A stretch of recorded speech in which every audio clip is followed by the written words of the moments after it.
Good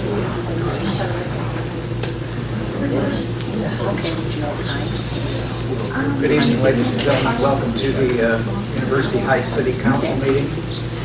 This is August 9th. No, that one doesn't have, that's not projecting into the room at all. Well, that's just recording. Speak good and loud. All right.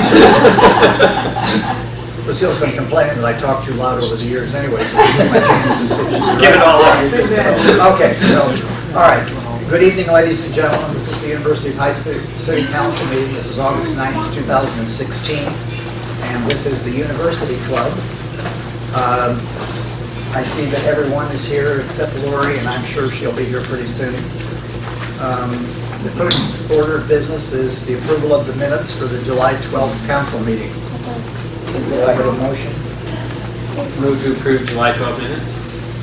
Do I have a second? Second. Any discussion? Okay, all in favor? Opposed? Okay, yes, okay. First order on the business is public comments, and I'm going to interject here just for a moment because I wanted to do one thing. I'm going to introduce John Greer, who is the Iowa City Fire Chief. John and I have had coffee a couple times, and they enthusiastically accepted the responsibility of being our fire protection. When one of the first meetings we had, he talked about these Knox boxes over at Grandview so they can get into Grandview without knocking people's doors down, and they're going to be doing the same thing at OUP. As soon as they became our fire service, well, if you look on the fire truck, there's now a little logo for University Heights on the fire truck also. So with that having been said, I'll introduce you to John. If any, he's going to say a few words, and if anyone has any questions, why, please feel free to ask it. Okay. Well, certainly thanks for the opportunity to be here tonight and so you can put a face with my name. As well as that, we've had a couple chances to have coffee and talk about your expectations, and I think we can meet those expectations. I worked at Station 2 for a number of years, and always looking across the street and well, it'd be nice to go over there. So now we get to come over there. We've been invited a few times when Coralville was providing your service, and Coralville, kudos to them. They provided you great service for a number of years. It's certainly not a service issue. It's just proximity, and it kind of makes sense for us to do. So we're certainly looking forward to serving you, and we invite you to come visit your fire station now over here on Emerald Street, or any fire station in the city. We do operate 4 stations, 64 personnel, trained to be EMTs. We cover all the technical rescue areas, so we're trained just like everybody else in the county. So we're prepared to serve you, and we've had the opportunity to serve you a few times already this year when the storm came through. We had a couple opportunities, and I'm meant to run a report today. I know we've been in to see it at least a dozen times so far. So. And I want to thank you for Community Night, the National Night Out, for coming with the truck and explaining everything to the children. Yeah, very, very good. Okay. Yeah. We do plan to be down at the football games as well. We're going to post an engine down there and meet and greet folks. As I said, our fire station is always open. Feel free to stop in, and the folks will give you a tour. And, if you have any questions that you need answered, you can call me, you can email me. I'm on the website, so feel free to do so. If you had any questions, I'd be happy to entertain them. One thing I do want to say, John, I just got my homeowner's insurance policy renewal last week, and I was looking through it, and it had Coralville listed as fire protection, and I called and said our fire service is now Iowa City, and they said they would rerun a quote for me because they said based on proximity your rate will probably go down. Oh, that's good. So that'd be something for folks to check into. Yeah, I wouldn't have thought to do I just happened to see it said Coralville there, and I called to say, does that make a difference? Okay. Any other questions, comments for the fire chief? Thank you.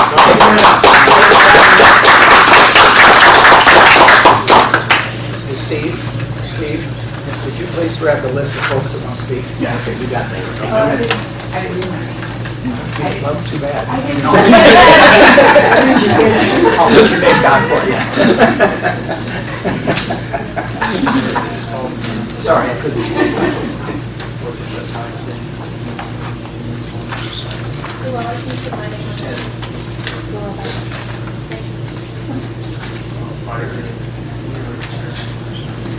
Okay, the first name on the list is Pat Bauer.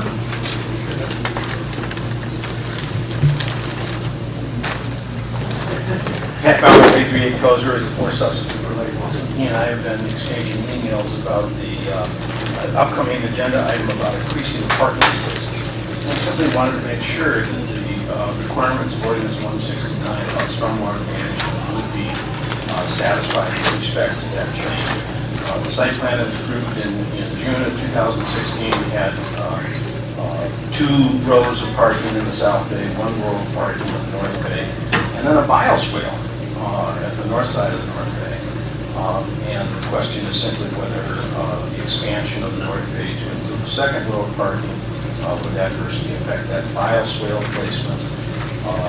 And regardless of whether or not there's a bioswale to the north, whether the increase in the parking space will continue to satisfy the stormwater management quality standards that our city engineer assessed and passed on back in September of 2015, based on 3 rows of parking. Thank you.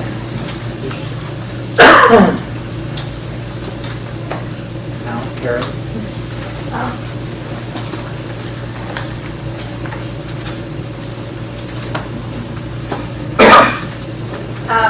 I had expressed some concerns about the parking at football. This is not. There's nothing in there. Hello.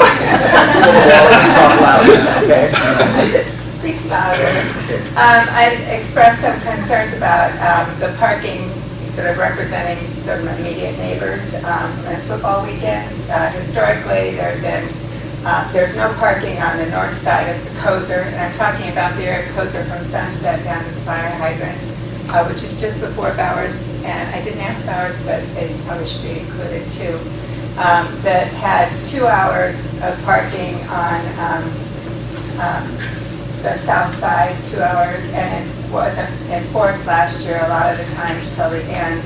And there's concerns because with parking there, and we've got this swarm of extra congestion with the football traffic.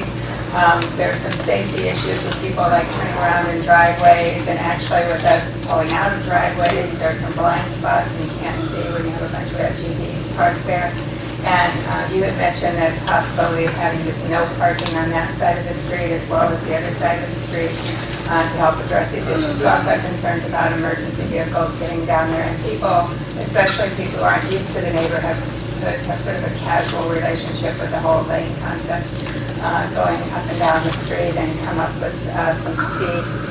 So we were concerned about the safety there, and so I surveyed, as you'd asked, to see about what people thought about also having no parking on both sides of the street during football games, just for the street and just for football weekends. And the result that of the people I talked to, there were 10 who were who favored the idea of having no parking. There's one rental property who said whatever everybody else, most people want, so that's probably for them too. There was one household that had one person who favored and one neutral, 2 households who were neutral, and 1 household who was very much against, rather emotionally against. And the argument against was that University Heights would be viewed as more unfriendly by not allowing people to park there, and why should we care if they run into each other? And residents should be more careful backing out of their driveways. Emergency vehicles should know how to manage. We also mentioned the litter issue, and that litter wasn't a big deal. Of course, that side of the street doesn't have parking, so they don't have as much. And people should realize what they're getting into when they move there, like you should never try to improve your situation. So those were the arguments against, but most people favored having no parking on both sides of the street in that region. Yes. Karen, you mentioned that you were commissioned to do a survey. Actually, I thought Wally, I sent a thing to Wally, Dottie, and Jerry, and Wally asked me to see what the neighbors thought. So I went out and saw what the neighbors thought. Any questions? Thank you for listening. I think that's something we can address in the road. You bet, like Mr. Fisher's. Okay. You won't meet me again. I'm not just saying a good person. Laura Bowers. I guess I don't know, who owns the bridge on Melrose? Is it Iowa City, or do we own part of it, or no, Iowa City does? I walk back and forth on the north side of the bridge every day, back and forth to work, and there are wasps that have built nests in the columns that hold the panels. Yeah. So, Every one.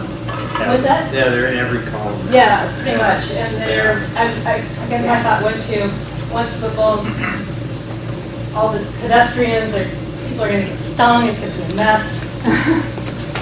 So, I guess I don't know, do you guys want me to call Iowa City and, Laura, I have a suggestion. At the Yes. farmer's market, we have the Eastern Iowa Beekeepers Association. do they take care of wasps? I want to talk to them to see what the Okay. humane way would be to take care of them. Okay, And great, I'd I'll take rather care of just that. move them if possible. I don't like killing things. all right, I'll take that to do, only because I Thank know I have to contact you. Okay, any I think other it's a public hot- comments, hot- folks that didn't sign up?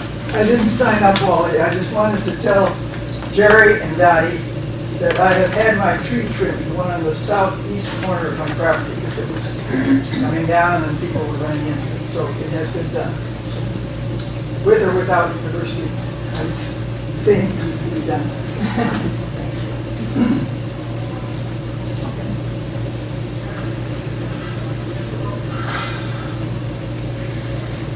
Okay, the next item on the agenda is One University Place construction report and updates. Jeff Maxwell.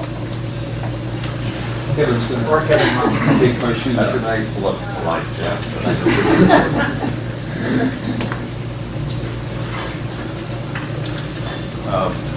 Progress is continuing. We're happy to say that the South Building condo units are getting very close to being 100% complete.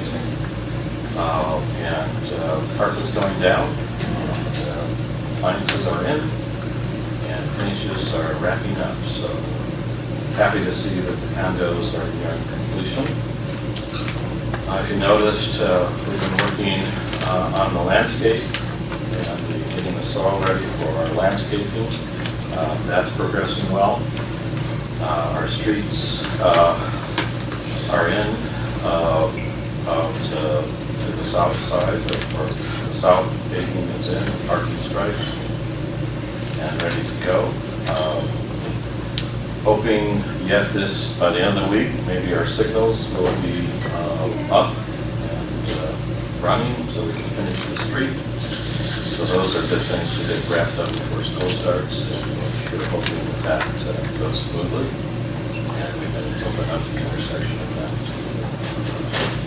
to smoother traffic, as it will improve the traffic flow without having to have the extra stop because of the north side of Sunset. So that's moving along very well. We're finishing up the glazing and the doors in our lower level. So again, that is going to improve the look of the buildings. Continue to look for commercial tenants. We've had interest, but no one signed up yet. But we're continuing to push that as well. And as you probably have recognized, the foundation, or the hole for the north building has been dug. So the soil has been augmented, so we can continue to work even in sloppier weather. And that will be progressing because of the foundation. Once we get our two foundations in place, we'll be doing our footings and then the actual walls of the north building are precast, also, and the supported floor is precast. So once that is in place, we'll see a lot of progress in the north building fairly quickly. On the potential for adding our north row of parking, we are looking at that right now. We will be staying below the number that has been authorized by the zoning change in our authority, and we are in design with that, so we don't have anything to show you or to ask for approval, we'll be going through the normal channels through the city engineer for his review on that particular. So, we're hoping, we have 75 spaces right now on the site. We're hoping to add up to 104, which is below the limit established by the zoning change. So, Add 30 up to 104. Pardon? Not add 104, No, add 30 we'll- up to 104. We will be Okay. up, yeah, we're asking, in the final, we'll have 104 service parking spaces, sorry, but it wasn't clear about that. The bioswale that we currently have that services the south parking is not in place yet, but you can see the depression for it. The north swale for our stormwater is actually larger than the south one, and will have roughly about the same amount of water. So should not be a problem with stormwater issue, because actually it is larger in the north, and we're just moving it and keeping it in its capacity where it was. So we will have capacity for the north parking, which is roughly the same size as the current south. Okay? Has that information, Kevin, been provided to engineering? I requested a capacity analysis. No, as I mentioned earlier, we haven't completed the design, so we don't have the documents to show Okay. the city engineer, but it will go through city engineer. All right, Okay? thanks. And I think that's the summary items. Things are progressing okay. Sure. Is it your understanding that you don't need council approval for the additional parking space? I think that would be a question for your attorney, but we do have approval to go up to 180. It's in the development agreement. And where we left it, I believe, is that we really didn't want to add any more parking than we needed. That wasn't, we were hoping not to need that, but all indications from everyone we're talking to really indicates if they're going to lease, they believe we need more parking. And especially with the city having a community center there, they're concerned about a large event in the community center taking up some of that parking. And so we have to balance that. So we're pretty much been told we need to add that final row of parking. I think there might be an ambiguity, because I think the language in some of the drawings might lead to an ambiguity about what was approved. And I think we should take another look at that to be sure that the 75 wasn't approved vis-a-vis the drawings, and the 108 is. Well, we have never approved the engineering of the larger number of parking spaces, Jerry. So we need to provide that for the city engineer to review it to see that it's meeting the requirements. So that needs to happen, and we're not ready for that. Yeah, And we're not I know asking there'd be for a that. difficulty with it, but I think we So should. this is kind of a heads up. It's coming. Yeah. Proceed. Can we get approval? Model will be completed when, or is it done now? There's a furnished model right now that is in place on the third floor. So if you want to buy a unit, we encourage you to look at the model. What if you just want to snoop around? How would you- I think the realtors will ask you more questions. Okay. Occupancy, when are you shooting for that in the south building? Well, we don't have anybody that's pushing to move in right now. We probably are looking at September sometime. Okay. Those that are sold, they're not anxious to get in, but we do have a number sold, and so I think they just assume have the landscape in place and some of the other amenities. When you talked about solar installations, where does that stand? We're going to install the photovoltaic array on the top of the building at both buildings at the same time. So when we get the north building finished, we'll put on the photovoltaic arrays for both buildings at that time. As I mentioned to you the other day, I think it's a very attractive building. There's changes that they will agree. Yeah, I hope so too. Thank you. Josiah, who will handle the signal adjustments once we get the new signals up? Is that, who does that? We'll work with Iowa City and the MPO. Okay. And the MPO is going to, they got us moved up to do new traffic counts this fall, once this is all done, so we can get current data and they can revise, or not revise, but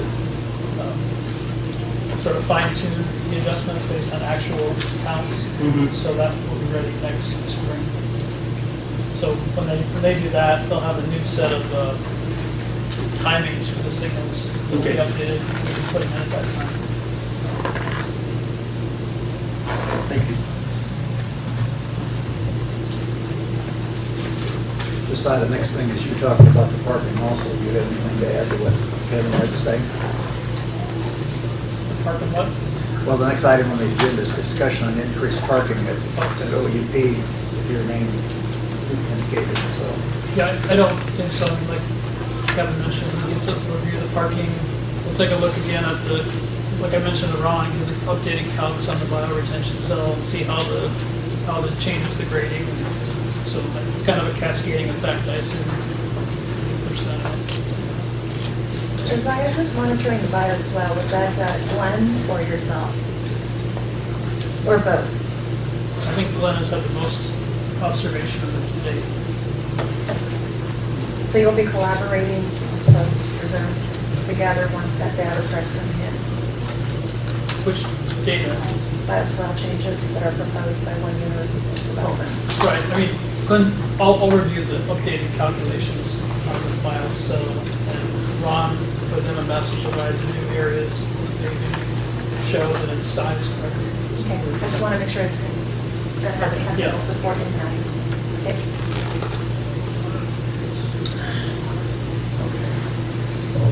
So the next item on the agenda is consideration of Resolution 16-41, combining loan agreement setting the date of August 29th, 2016 for the sale of general obligation corporate purpose bonds, Series 2016, in an amount not to exceed $950,000, and authorizing the use of a preliminary official statement in connection therewith.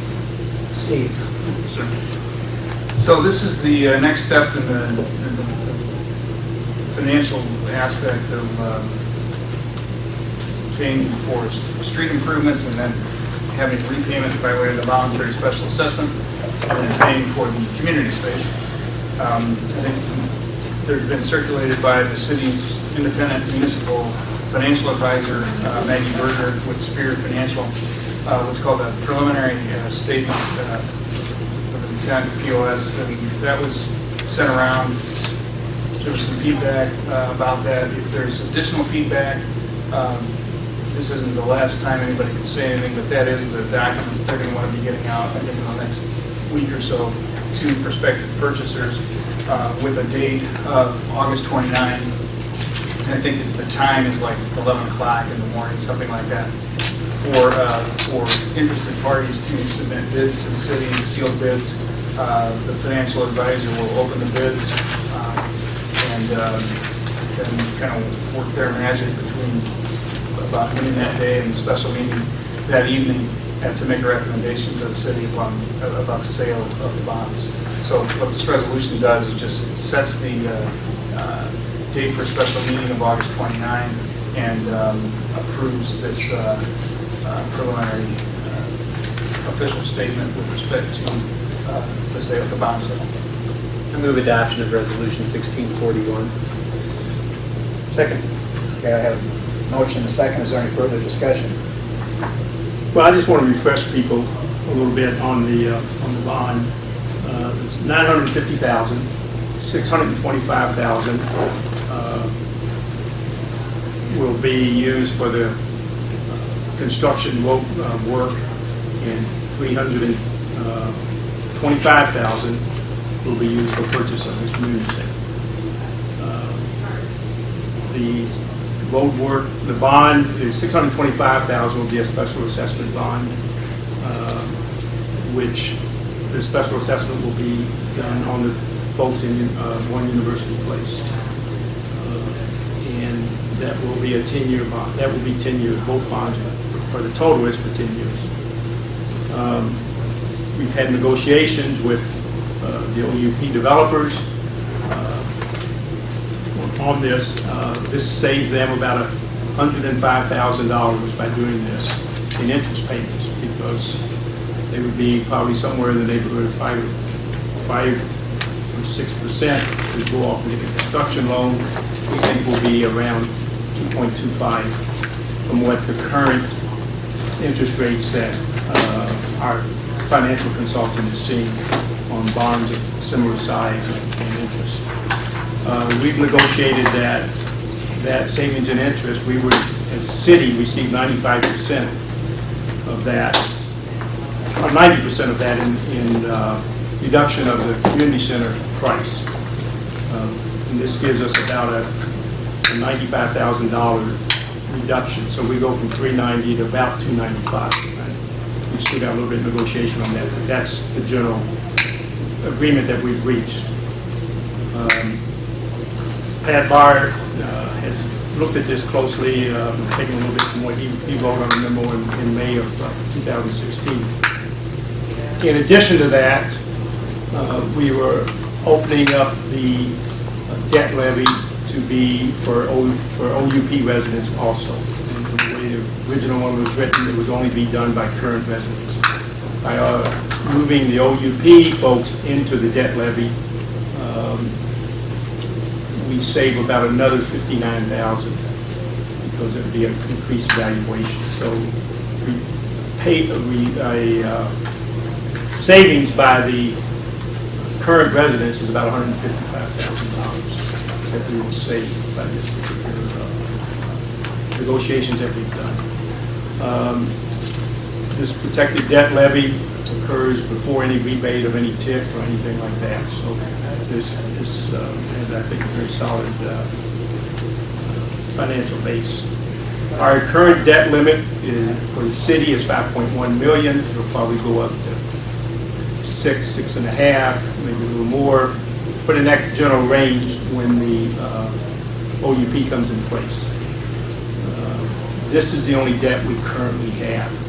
We've paid off our former debt for the, I think it was Pat, yeah, he was at Highland Drive. I know it was road construction.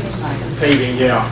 And we paid that off early in July, so we really, as a city, are debt free. I think anticipated other debt would be some George Street repairs and perhaps Olive Court reconstruction, which may be could be as high as $500,000. I think I'm overestimating, but in total, that would put us at $1.5 million, still well below our $6 million anticipated debt limit. So I'd be happy to answer any questions that folks might have on that. Jim, I have a question on the 2.25 current interest rate that Sterling Financial may have apprised. Is it 2.25? I thought it would be lower from Maggie's presentation. I hope it is. I'm just giving an estimate, Sylvia. I'm not trying to say it's going to be that number. We won't know till the 29th. It came out saying that was the arrangement, so I just want to make sure. But the arrangement was based on 6.5 and 3.5. And of course, you modified the minutes to the June meeting stating that it would be even further, right, a bigger discount if indeed the market was paying less interest. So I just want to clarify in this discussion that the public, we have heard 2.25 when it actually could be lower. So meaning that we have more of a split coming our way. Potentially. Potentially. You need to also look at construction loan prices, which I've done, which are coming in at about 5%. Is Sterling calculating that, or is this, how is this information from you? I surveyed 3 local banks to get some idea. And that is not a final number. We will work with Sterling to get a final number. So I just want to make sure that Sterling is going to be in charge of the numbers. Is that Is that accurate for me to rely on the independent? No, I don't think consultant? Sterling will be in charge of getting the construction loan number. I'll be working that. You will? Yes. Okay. So we get what I've done Hills, I've done Two Rivers, and I've done West Bank. To see where it is today, and we still have to see where it'll be when we get closer to August 29th. Do you think it might be worthwhile tapping to the network that Sterling Financial has to see if any of those numbers that we're benchmarking locally for construction zones would change? I'll be happy to talk to them, but that's not their area of expertise. That would, well, at least they know their rates, right? We're going after the rates. Either they know Well, rates or they don't. I'll be happy to talk to them, so. I would be happy to hear back from you on that. Thank you. Okay, is there any further discussion? Okay, so we've had a motion and a second. Sorry. Roll. Okay, roll call. Casada. Zimmerman. Aye. Lane. Aye. Maher. Haverkamp. Aye. Terry.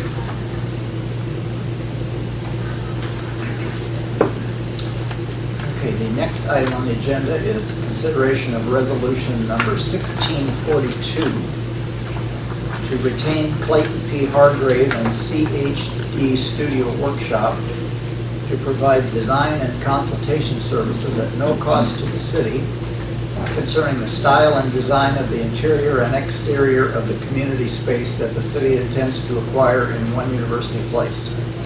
In the One University Place development, and authorizing the mayor to sign an agreement for such services.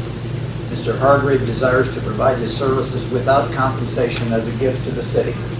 That's right, I'll take that one. Clayton Hargrave is a resident of University Heights. He is also a professional in both residential and commercial design, interior services. And he has kindly approached the city with a gift of his professional services for the city to receive so that we don't expend dollars on hiring and retaining professional interior design consultation services. These services may in the future include other scopes of items, I'm not sure, but at this point I'm just thrilled to see that we have a resident who has the talent and the interest to share that talent with the city at no cost. And I hope that we'll have a unanimous resolution passed tonight to bring on board Clayton as our interior consultant. Any further discussion? I move Okay. resolution number 1642. Okay, now any further discussion? Yes. Any concerns on your part? Kevin? Okay, thank you. What's the estimated value of these services? No, it's highly dependent on, what selection, would you like silk panels or? No, the estimated value of the services. I am not sure.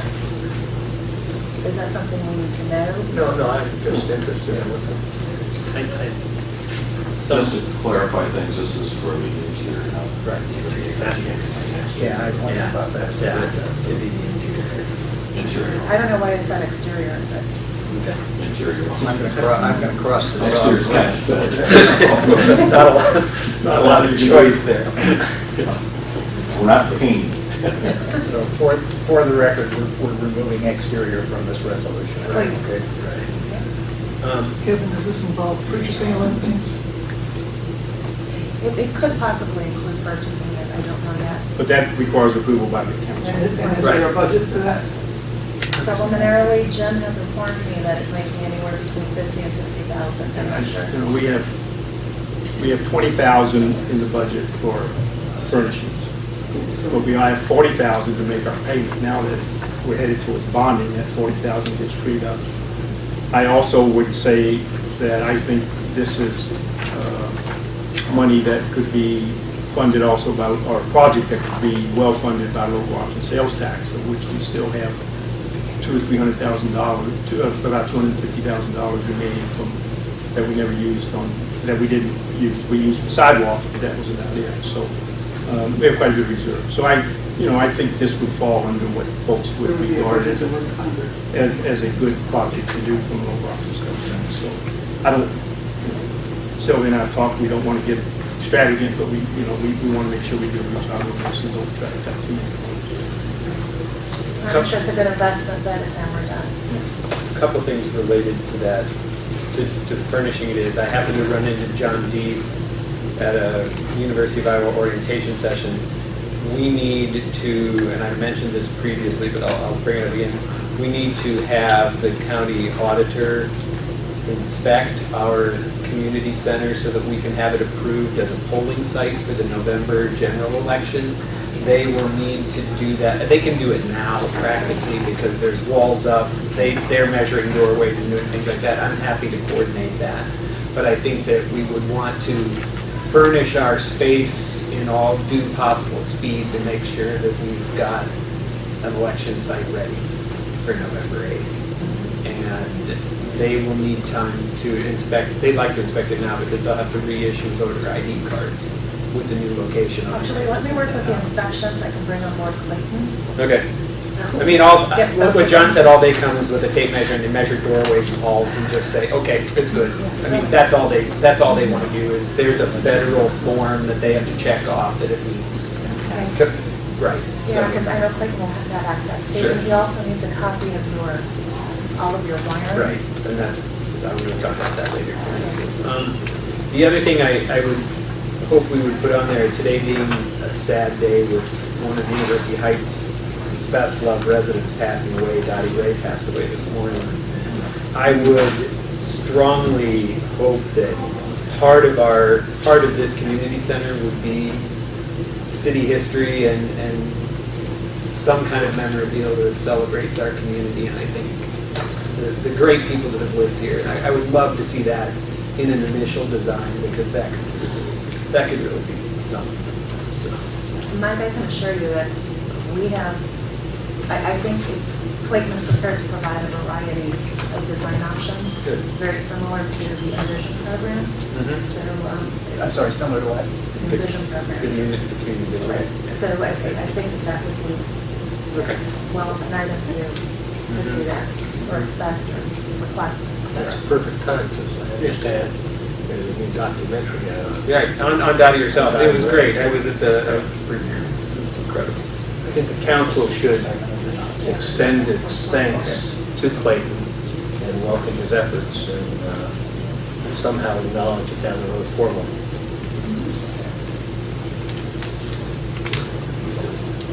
Okay, yeah, further discussion. Okay, roll call vote. Zimmerman, Aye. Lane, Aye. Maher, Evercamp. Aye. Casada. Aye. Harry. All right, the next item on the agenda is the mayor's report. And I have a couple things to go over here. Our next council meeting is scheduled on the same day as the presidential election. I'm sorry, November, yeah, that's right. Thank you. Sure. I had to do something. We can jump past the whole floor. It's the nicest time of the year, Wally. All right, okay, so anyway, that's supposed to be November 8th. My suggestion is that we move it to November 15th. And is there would somebody make a motion to do that? So moved. Second. Okay, we have a motion and a second. All in favor? Aye. Okay, all opposed? Okay, so the November meeting will be November 15th then. Hopefully in the new community center, since it will be used the week before for the election. Okay. I have just a brief report to the residents of the city.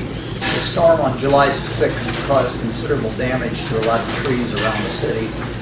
And we have a bill for $4,400, I think, plus for all the cleanup that was done by Model Tree.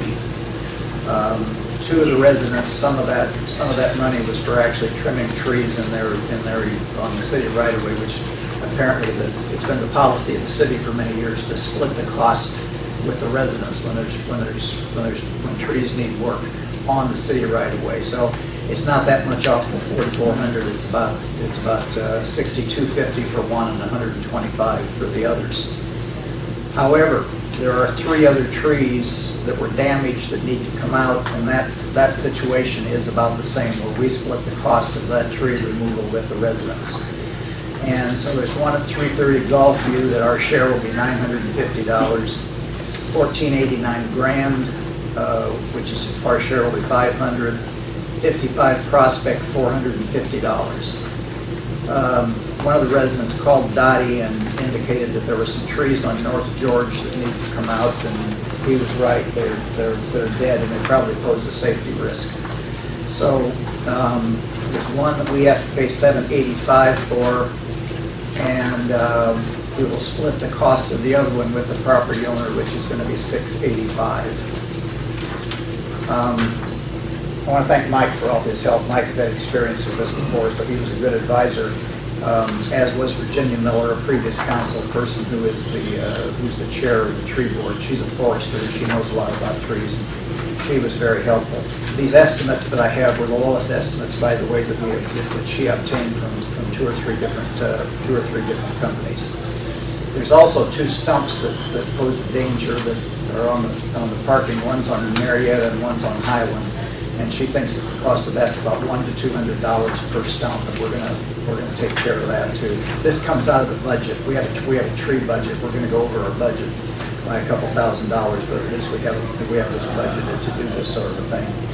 And there's also a couple of holes where there were stumps, and the mayor's gonna take care of those. I'm gonna go down to Menards and get some bags of topsoil and just fill them in when I get a chance here, probably within the next week. So.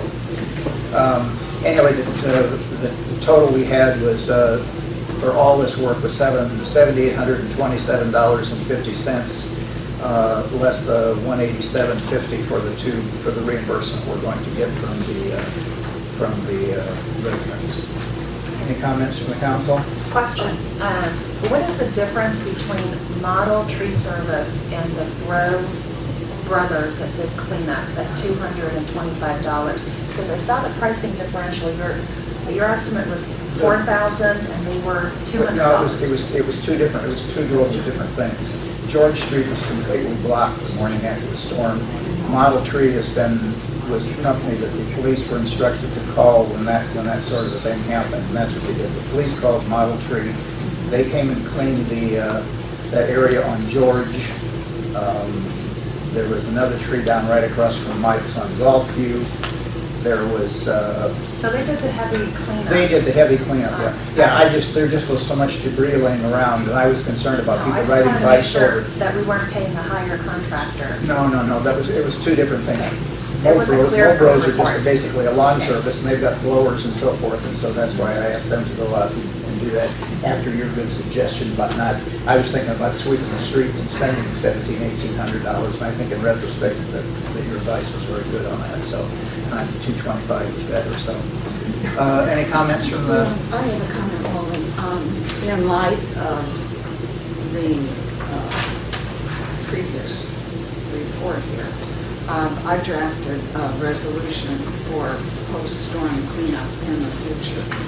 And I'm wondering if all of those services haven't been executed, maybe we should defer the ones that could be deferred and look at our policy, policy I'm recommending, so that we have a process and procedure in place. Well, and first of all, this is all within a budgetary situation with the council. I mean, we're going to go over the budget, obviously. But those trees need to come out, and I don't think... Virginia already sent RFPs out to, not RFPs, but she contacted several different people, and she showed me the different bids that we got back. And these were the best bids by a fairly significant margin. So I think in this case, I think we want... Your resolution is coming up later. I think we do that for the future. But I think, this is a situation where we had a bad storm, we had damage, we needed to do something. Yeah, I was just addressing the trees on North George, which, are... but that's okay. But do you not think that... the other stuff should be covered. Yeah, I mean, I think that the trees on North George, I mean, I think I Is think any of seven, this covered by our carrier? no, that's why we were asking. I mean, I think from what I've seen, I mean, Harold Plate had a tree taken out of his yard. Harold Plate, our crossing guard, cost him $3,500 to have that tree taken out. But that was huge, and it was a very Yes, serious. Ottoman TJ had Ottoman TJ Craig on Weimer had a big, huge branch fall in their house and punctured their roof, and it cost them $2,500 just for that part of it, and they haven't paid for the actual tree to be taken out yet. I realize So- I have trees on my property. Yeah, so I really think that the prices we have here are pretty good, so I mean, I looked at everything that you did, so. But I think that we'll address your resolution here a little bit later. Okay, any questions from the, okay? I am curious to hear from our historian from the city, Pat Gahey. In the past, how has the city, what has been the city policy for reimbursing infidel trees and tree coverage? To what extent and to what degree? Well, I don't really consider this a historian issue. But that's what happened. The city would pay half and the property owner paid the other half if the tree was in the park. Our ordinance is written that if there's a tree in the right-of-way and it's completely dead, it is the city's responsibility 100%. That's actually state law. State law, wow. Which But- the which is- city which is- engineer from Marshalltown pointed out. Which is 10 years ago. why we always try to get them before they're completely dead, so we'll say we'll pay half, which I think, Right, no. just wanted to and make sure. that's been our policy, you know, minor cleanup on a city tree is the responsibility of the adjacent property. I don't think anyone's disputing Yeah, that. but major things like that, storm damage or removal, if it's damage that needs or Yeah. causes a removal, we split it. And I'm just I happy think that it's that's- getting Yeah. memorialized, Yeah. this process. Okay, so the only other thing, I have a couple other things to mention here. I went to the zoning meeting this past week, and I want to commend Pat Bauer and Larry Wilson, everybody that's involved. They've done a huge amount of work on this, and I was very impressed with all the things that they presented. So we have some good folks working for us here for the community. Mike got a hold of me last week, 2 weeks ago, and said that Paul Moore, who's our landlord at our current city hall, that he'd called and wanted to know what the status was about us moving out and moving to the new community center. And so I kind of appointed Mike as the kind of liaison with Paul Moore, so he'll be dealing with Paul in terms of, you know, keeping him updated on how the community center's doing, when we're going to move out and so forth. And we probably need to discuss at some point as a council, how we're going to do this transition, and, you know, are we going to do it, move out and move in, or move into the new place and wait a month or so, and just kind of see how things go. We need to talk about all those things. I had mentioned at a previous meeting that I tried to get George as an arterial designation so we could get some MPO federal money to take care of it, and we were turned down on that. So I'm going to just find out who it was they talked to and just see if there's any other alternatives on this. So the sign on Marietta did get put up indicating that there's 5 spots for park users now. Mike and I were just talking, we probably should get something put up in the park, but I think we can go down to Staples and get a couple of plastic signs or vinyl signs or something made and put them up on that unit down there, just so people know they can in fact park over there for park use. Unless we have another storm and then the sign goes away. No, that's why I said vinyl or Yeah, plastic. Something that. It can still be torn off. So, that one. well, I'm going to appoint you as sign inspector. I'll go buy it. Okay. I'll go buy it. Okay. A metal one. So, and I had down the special meeting 829, but I think that was in the resolution. So that's all I have. Does anybody have any questions about anything? So, okay. Legal report from Steve Ballard. Nothing to add to my written report unless there are questions. I have a question regarding the bus easement. I think as a council, we need to. I'm sorry, the what? The bus easement in this report. It's mentioned in this report. It has not been granted to the city yet, and as we're advancing and getting busy with financing, getting busy with interior design, I want to make sure that councilors are not losing track of some very important items. So I'd like to get consensus from councilors that we drop the bus port item on Steve's lap so that he can take care of it as documents are being prepared for the acquisition of the city. And as requests for more space and swale changes are being made, that raises the opportunity to negotiate these away. I think that's in Lynn's report, and I've got it on my list as well. Okay. Any comments from the rest of council? That's fine. Okay. Chris, city legal report. City legal report? City clerk report. Okay. I promoted you. Thank you. You're now assistant city attorney. I can't talk to that. I sent out the updated building and rental permit spreadsheet. As you can see, we received 152 permits by the deadline, and I will be reaching out to those who did not meet the deadline and let them know they have now a $25 late fee on top of their permit fee.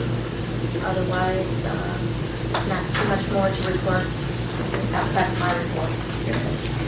Chris, by and large, do you have a large stack of people that you have to chase down, or? So on the spreadsheet that I sent out to everyone, there are 2 tabs. The first tab is what has been received. The second tab is what is outstanding. So what's your, I didn't look at your tab, so what's the? Going off memory, I think there are approximately 30 properties from last year. And then Stan Loverman has been reaching out to me for properties to send them letters to see if they are renting or not. So I would say from last year's list is around 30. Okay, good. Chris, I thank you for sending out Stan's report, and more thanks to Stan for preparing it. Sure. Yeah. That was very nice. Well done. Very well appreciate his work there. Thank you. Finance report, Jim? I'll let Roy talk a little bit about this Corville Library payment work, and then I'll fill in a little bit more. You want more than whatever? Yeah, well, for the general public. We missed 2 years' worth of paying for the Coralville Library Services. They audited their stuff this last week, and so we're paying $74 for the last 2 fiscal years, and then they'll send a bill out for this year, like a real bill, not just one. Did they forget to send us a bill, or? No, they always used to send a bill out, like when they did, they used to bill out for fire services, like the city of Iowa City does. And the last couple of years, when we stopped using them for inspection services, they started sending a letter when they do the budget. They tell us how much the budget is for the next year, and it also says in the bottom of the paragraph what this also serves as the invoice for this year. And I didn't catch it, and they didn't touch it, and no one else got it. So now we're having $300 from it. Jim, how does this impact our cultural Well, budget line item? I mean, we've added 7,400 plus 2,500 over on, 2,700 over on tree trimming, so we're have about a $10,000 extra just tonight alone. If their bill is from back then, can we charge it again? Can we still charge it against last year's No, budget? everything works on cash over cash. They can't cost fiscal years. I was just thinking that was where we had the carryovers. I was hoping to get a little more, if they would do the solar this year. Right. To get some building permits out of that to help offset this, but it sounds like that won't occur until Until the north. solar building. I thought we might get some of that this year, so we'll need to look at that. I mean, it's something we just have to look at, see what the impact will be. Okay, so that's all you had, Jim? Yes. Okay, so going back to you, then we have the payment of our bills, to approve the warrants. I have a question on the statement of cash receipts. What is under miscellaneous? $179,000. Like miscellaneous, It says revenue, I'm sorry. miscellaneous revenue? That would be, What's the page number? It's number 15, page 15, it's like, of the treasury. cable franchise fees, parking fines, traffic fines that we get from clerk report every month. So what, That's all under miscellaneous revenue. why are traffic fines under fines and forfeitures? What kind of fines are the fines? Under what? My question is, thank you, why are traffic fines under fines and forfeitures? I don't actually know. This is the way it Could was we- set up before I started. Can we get them there, please? I don't know if it can be. I mean, those 7 categories are part of the, I'll have to ask Steve Cool. I don't know about. I have no question that whatever software there is can be modified to put fines under fines. Please check into that. I really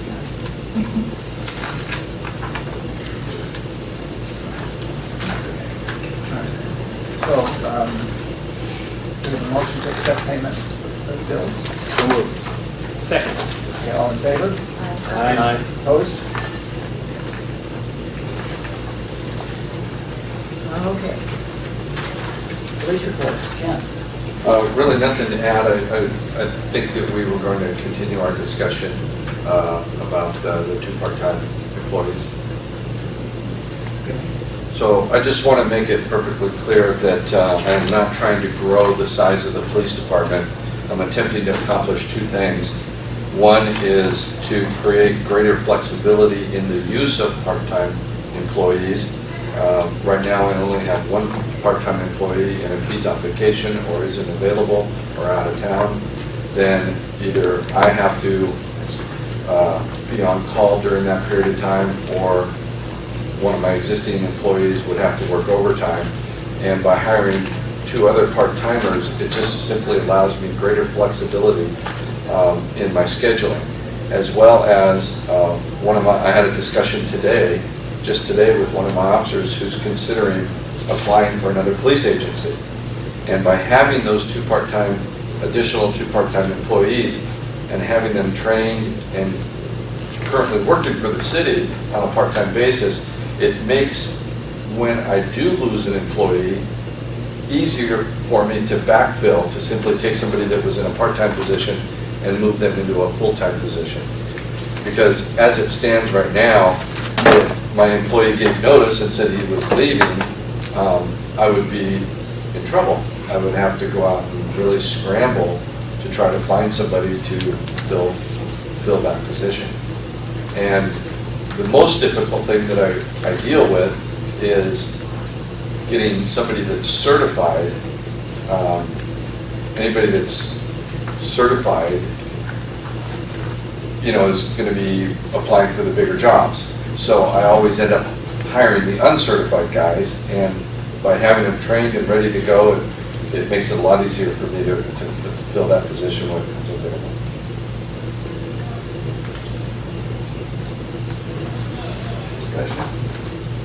Money that's allocated for the part-time employee is going to stay the same. I'm just distributing it amongst 3 employees as opposed to 1. Now, that being said, and I'd like to compliment Sylvia for asking me to look into the budget, because there was a mistake on last year's budget. And I worked very closely with Chris Anderson. Originally, I intended to allocate 30 hours per week for a part-time employee. Somewhere in the development in my budget, something got misplaced, and it came out to 30 hours a month for a part-time employee. So I inadvertently screwed myself and shortchanged myself in the number of hours that I had allocated for a part-time employee. Now, that being said, there are places in my budget now that I can take money from and supplement my current, if this is granted, my current deficiency, which comes to about $15,000. Chief, what is your total line item for this request? Chris, when did what? So what we were going to do is reallocate the budget to total $15,500. So we'll be taking away, and I'm going off memory right now, I believe from 6 categories and moving into the Saturday one. So these 2 part-timers that you're requesting, these 2 lines would be a total of an expenditure of approximately $15,500. Yes. Now, keep in mind, of course, that 15.5 really should have been allocated anyway for the one part-time employee that I had. So I'm taking the money that was allocated for him and I'm just distributing it amongst 3 employees as opposed to one. And again, the reason for that is it allows me greater flexibility in scheduling, and it provides an opportunity where I can say, all right, I just lost an employee. Which one of you 3 am I now going to move into a full-time position? Okay, now you talked about flexibility, you talked about moving in for attrition. Can you tell us a little bit about what your overtime compensation, how that would be impacted, if at all, by the introduction of these 2 new part-timers with your full-time staff? Is council expecting to see perhaps more overtime with the 5 full-time staff officers that you have right now, or not? Or no, there would be no overtime for my current full-time employees. I wouldn't really call it overtime so much as it's going to be an overlap, where in order to get my new part-time employees trained, I can't just throw them a badge and a gun and expect them to train themselves. They got to ride along with an experienced officer or myself and go out there and be trained. So they're really kind of working together at the same time, which there's no way to overcome that. And that's just temporary and not the expected arrangement, correct? Exactly.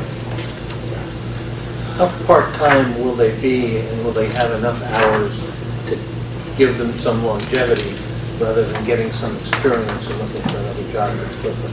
Well, it's 30 hours a week, so that would equate to 1 shift a week for the 3 employees. So how many full-time employees are there now? 5. 5. Myself and 4 full-time officers. And now there are going to be 3 part-time, 30 hours a week. 30 is the total, right? 30 is the total. So it'd be like 10 hours a week for each. I For mean, the if you divided them even, Oh, I see. And right? that, Isn't that what you're saying? Yes. Okay. and that's enough to keep their interest here for some time, I believe so, yes. 10 hours a week. Yes. Now, I don't necessarily have to schedule it where each officer gets 1 shift per week, because sometimes they do have other jobs. So maybe somebody's not available to work 1 week, so another part-time employee gets 2 or 3 shifts that week. So when you say other jobs, these are mostly law enforcement jobs they have? No. No. They have daytime job number Daytime, 1. exactly. On something else, it's not law enforcement. Okay. We're law enforcement day job number 2, correct? Yes. And their goal, their desire is to become full-time law enforcement, and this is a great way for them to enter into the profession.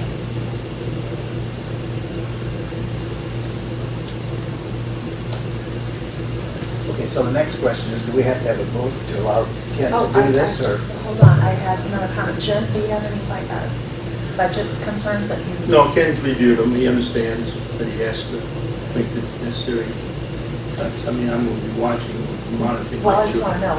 Yeah, so no, I don't have concerns. All right.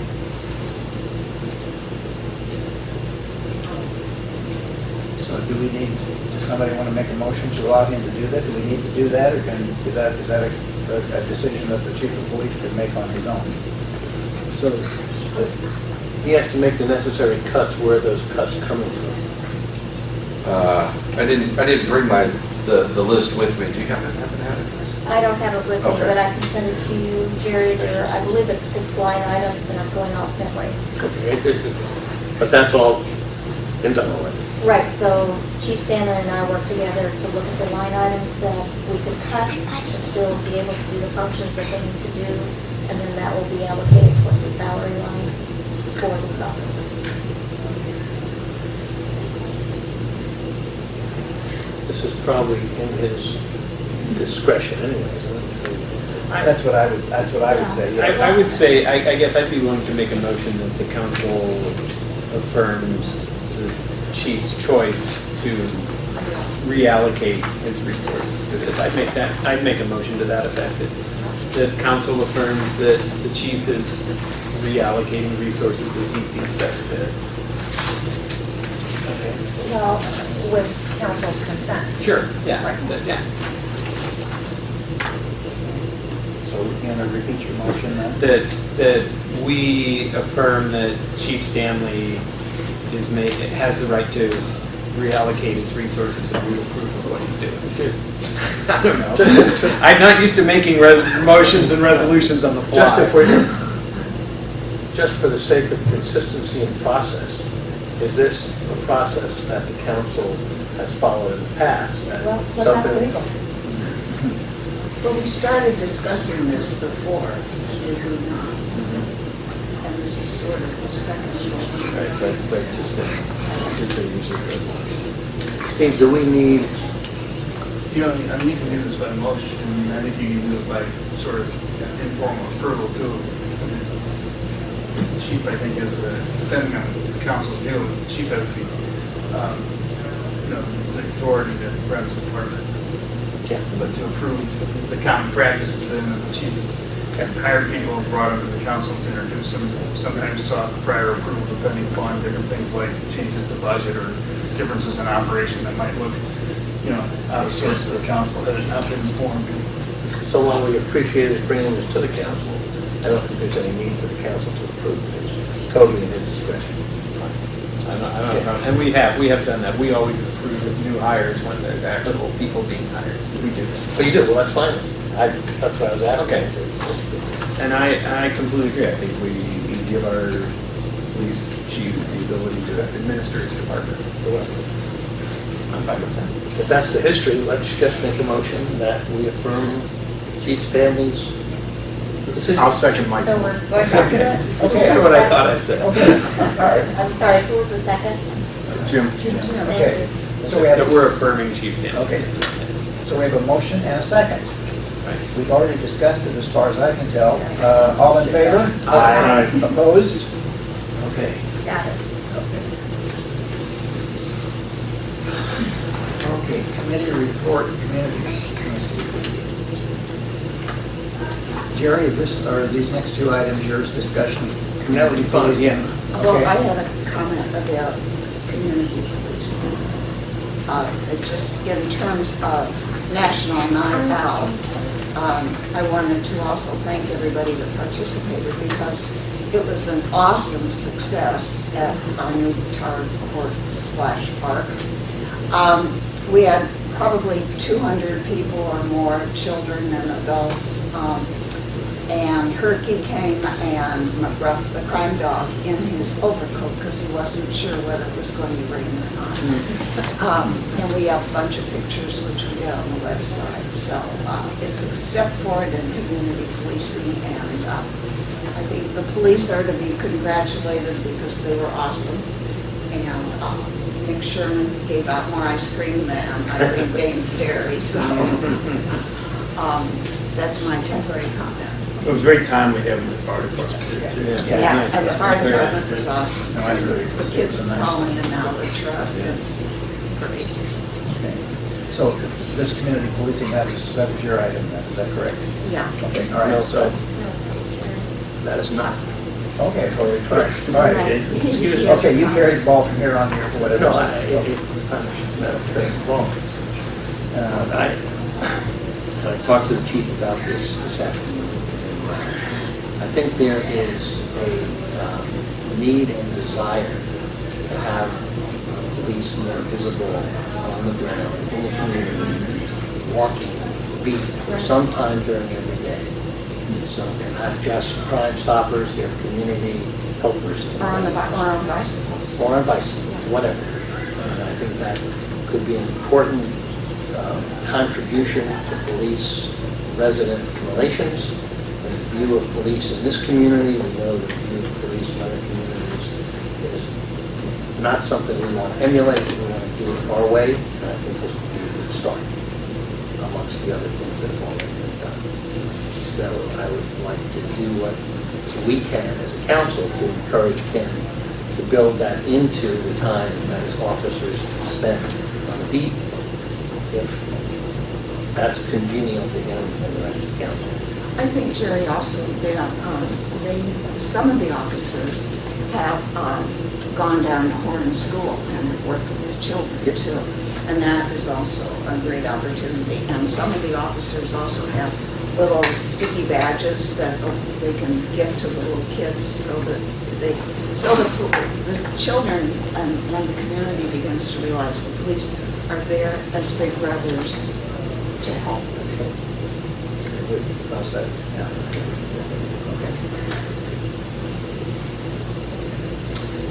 So what does it take to make that policy happen and achieve? What's the practicality of that, of this policy proposition? You know, it's easily done. I just give the directive that, I want guys to park somewhere centrally located and spend, maybe we can start with 30 minutes, 45 minutes out of that patrol car, just kind of walking them down Closer, Sunset, whatever. And then, of course, not get too far from wherever they park their patrol car in case they have to. Or they could leave a put patrol it back. car and walk from the station. Yeah. So, it's just a directive for me to tell the guys this is what we're going to do. I think it would be helpful to have some of your ideas and thoughts at the next meeting on types of things you're going to do. I think it keeps it in front of all of us. I'm not sure. And you're in the police committee and all that, and those particular things. But I think us just saying, yeah, do it, would be helpful to know a little bit about what you're planning. In Kind of case keep we it get in asked. front of our attention for a while. And perhaps too, you could explore with other departments to see how they might do community policing, and they might have some ideas that we haven't thought about. And it will be a good opportunity to get the input from the residents too about what Yeah, they'd like right. to see. Okay.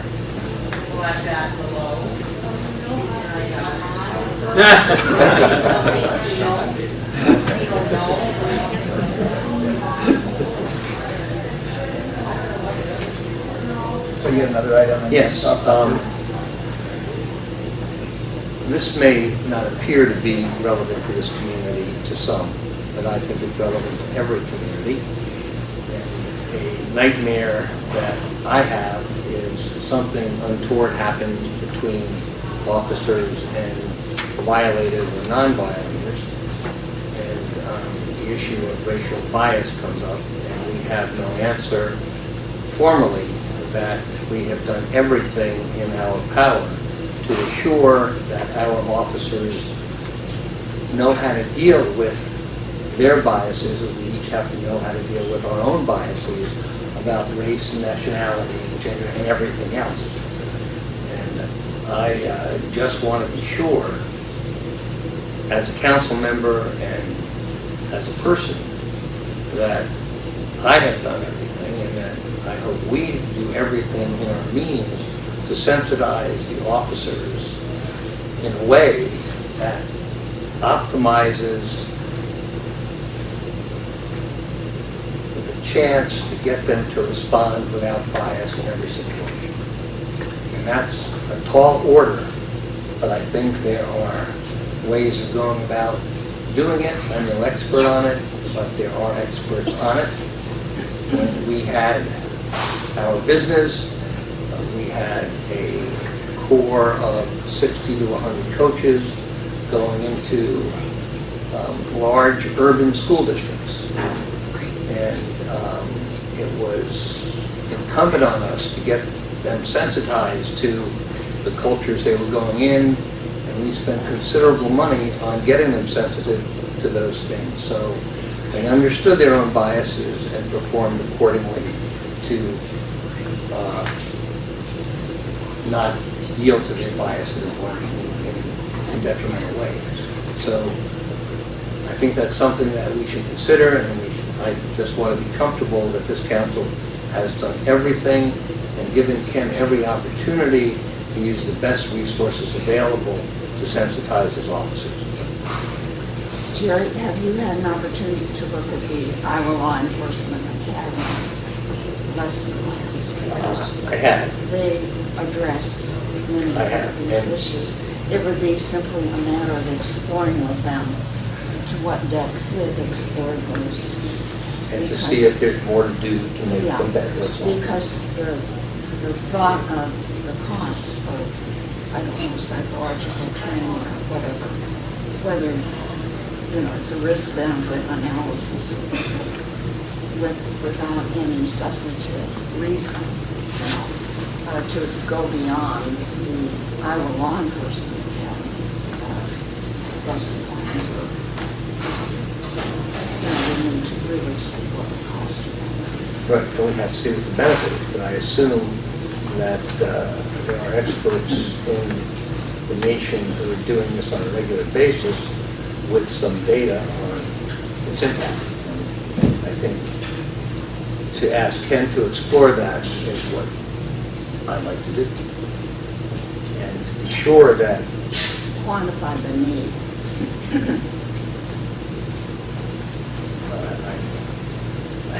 I don't know that need is ever quantifiable. We know the need is definitely there in some circumstances. In some circumstances. I The would issue is agree. how much risk one wants to take.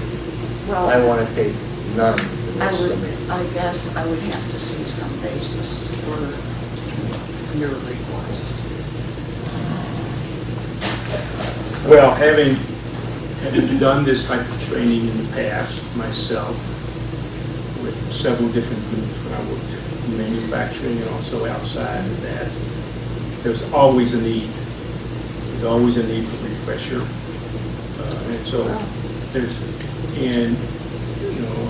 I have to refresh my own biases at times that I come up with, that I know exist within me. So I think it would be helpful to have Ken and the police group, Dottie and Jerry, look at what potentials are. I share the same concern, Jerry, when I read about what happened to the football player here and how well it was handled. Yeah, it was handled well. Handled very, very well. But there's other instances, I just think it would be helpful to continue to explore this, find out what could be done. We don't have a ton of money, we all know that, but there may be some items that we could look at. I'm glad to know that it goes on at the Institute, and maybe we can build on that also. So I would just, would encourage to hear more about what potential could be done and where we can do it. Because there's little doubt in my mind it would be very helpful. Ken, why don't you explore first with the academy to try to see exactly how they implement their lesson plans? And then Jerry and I can talk with you about that and maybe bring it back to council and see what would be needed or what's available out there. And they might also have contacts and have had experience with working with groups to sensitize their officers. So. Well, I can tell you this, beyond the training that the guys get at the academy, every year we have this thing called MATS training. And I can't remember what the acronym stands for, but it's like multi-agency training seminars, something like that. Everybody in the entire county has to go, even all the police chiefs, myself, Barry, Sam, Lonnie from the Sheriff's Department, everybody goes. Every single law enforcement officer goes.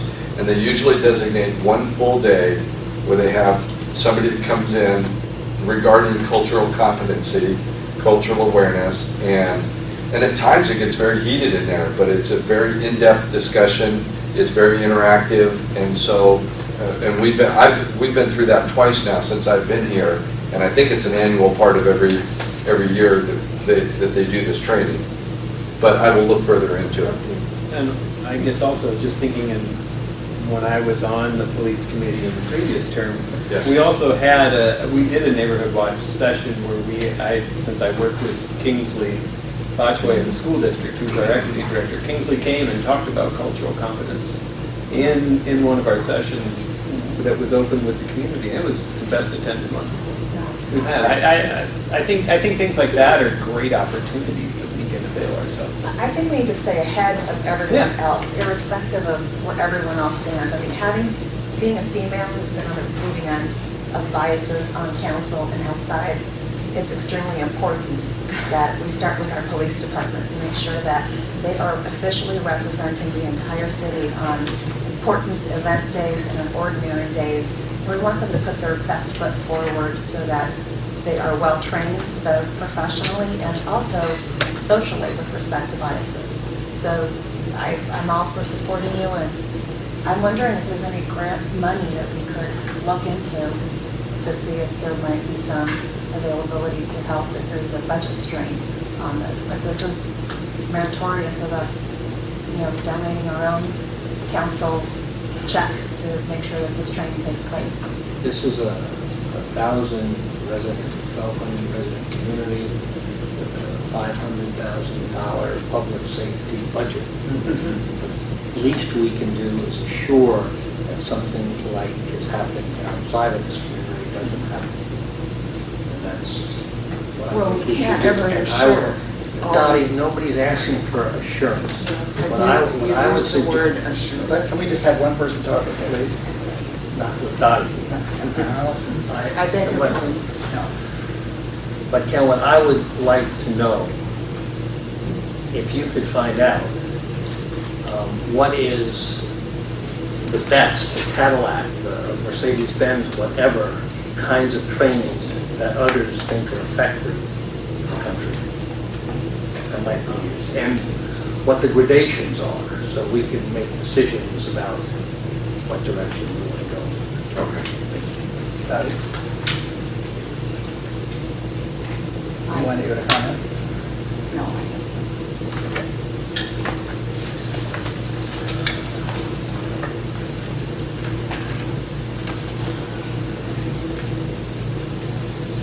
The engineering report,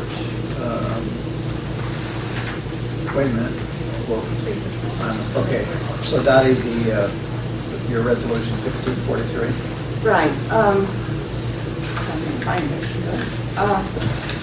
After the last storm and the chaos that it engendered, I thought I'd put together a resolution with policies so that we have policies and procedure that we can follow. And so it's resolution 1643, and it goes as follows, and you can read it, but for the public, within 72 hours after a storm or other disaster, property owners are responsible for the removal of small debris on their properties, and failure to do so may result in the issuance of a citation for nuisance under the nuisance ordinance. If the debris is large, then there should be reasonable time delays required to arranging for professional help. And the owner will not be billed or charged for that because it is beyond the scope of the property owner. The University Heights Police Department will routinely check streets for obstructions that might impede traffic or constitute an emergency that's pursuant to their usual police duties. They're responsible for calling the professional tree company that the city council will designate to assist, and that the tree company should be selected by competitive bidding. Debris surrounding the tree removed by the tree company should be cleaned up pursuant to the removal of that tree. So that company should be picking up all the debris around the tree they've removed. All other debris within city streets and within city right-of-ways that are reported or observed will be promptly removed by the city maintenance person that we will designate or hire by competitive bidding. No member of city council, mayor, staff should act independently to thwart this policy. As such, action may constitute an official duty and could subject the city to potential risk or liability. And that is the extent of my resolution. Are there any questions? Does this specifically relate to only trees in the city right away? I don't think it ever says that, does it? I think any debris that could occur. You do address it. I was catching that one too. So Mike, Dottie's proposal is if it's on your property, it's governed by nuisance or by the nuisance ordinance regime. And housing is already implementing many tree removal issues via nuisance. And then on the right-of-way or streets, it's being picked up by the maintenance person with vendors that are, I guess, on a short list. I don't know. I'm not familiar with streets or sidewalks. Well, I have a couple comments. First of all, I don't consider it chaos. We had a problem. I went around, rode my bike, and figured out what was going on, did what needed to be done. The police called the tree company that was designated, and they did what they were supposed to do.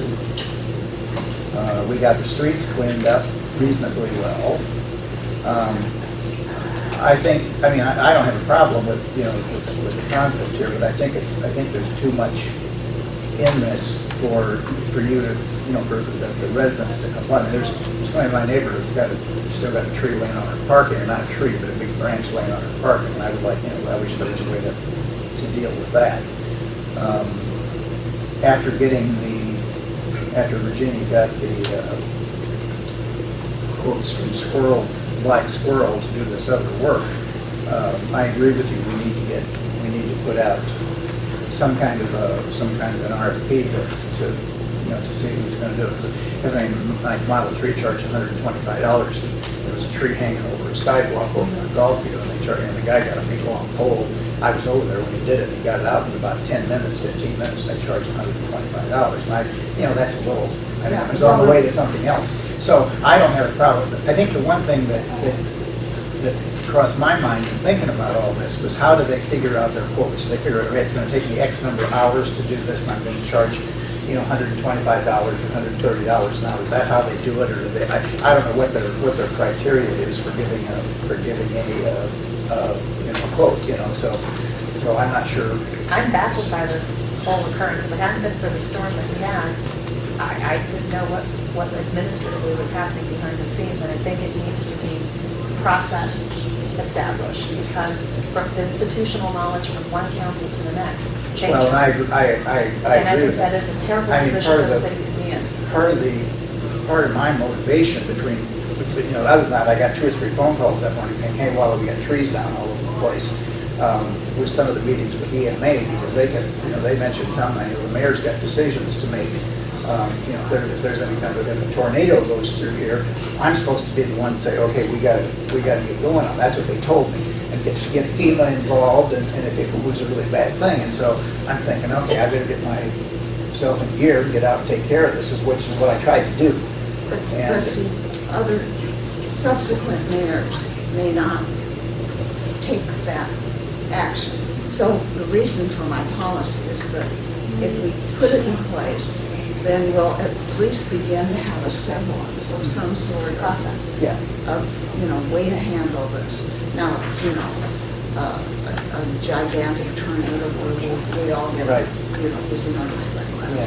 Exactly. But this is a routine storm policy. And I also think I'm not sure how the tree companies did either.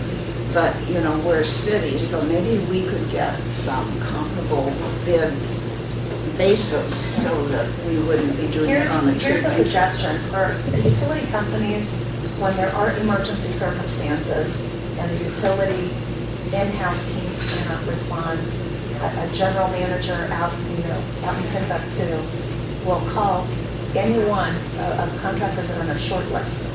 I think the city should develop a short list of approved tree trimming services that are bonded, licensed, all the requirements that we want to see, living wages, et cetera, whatever.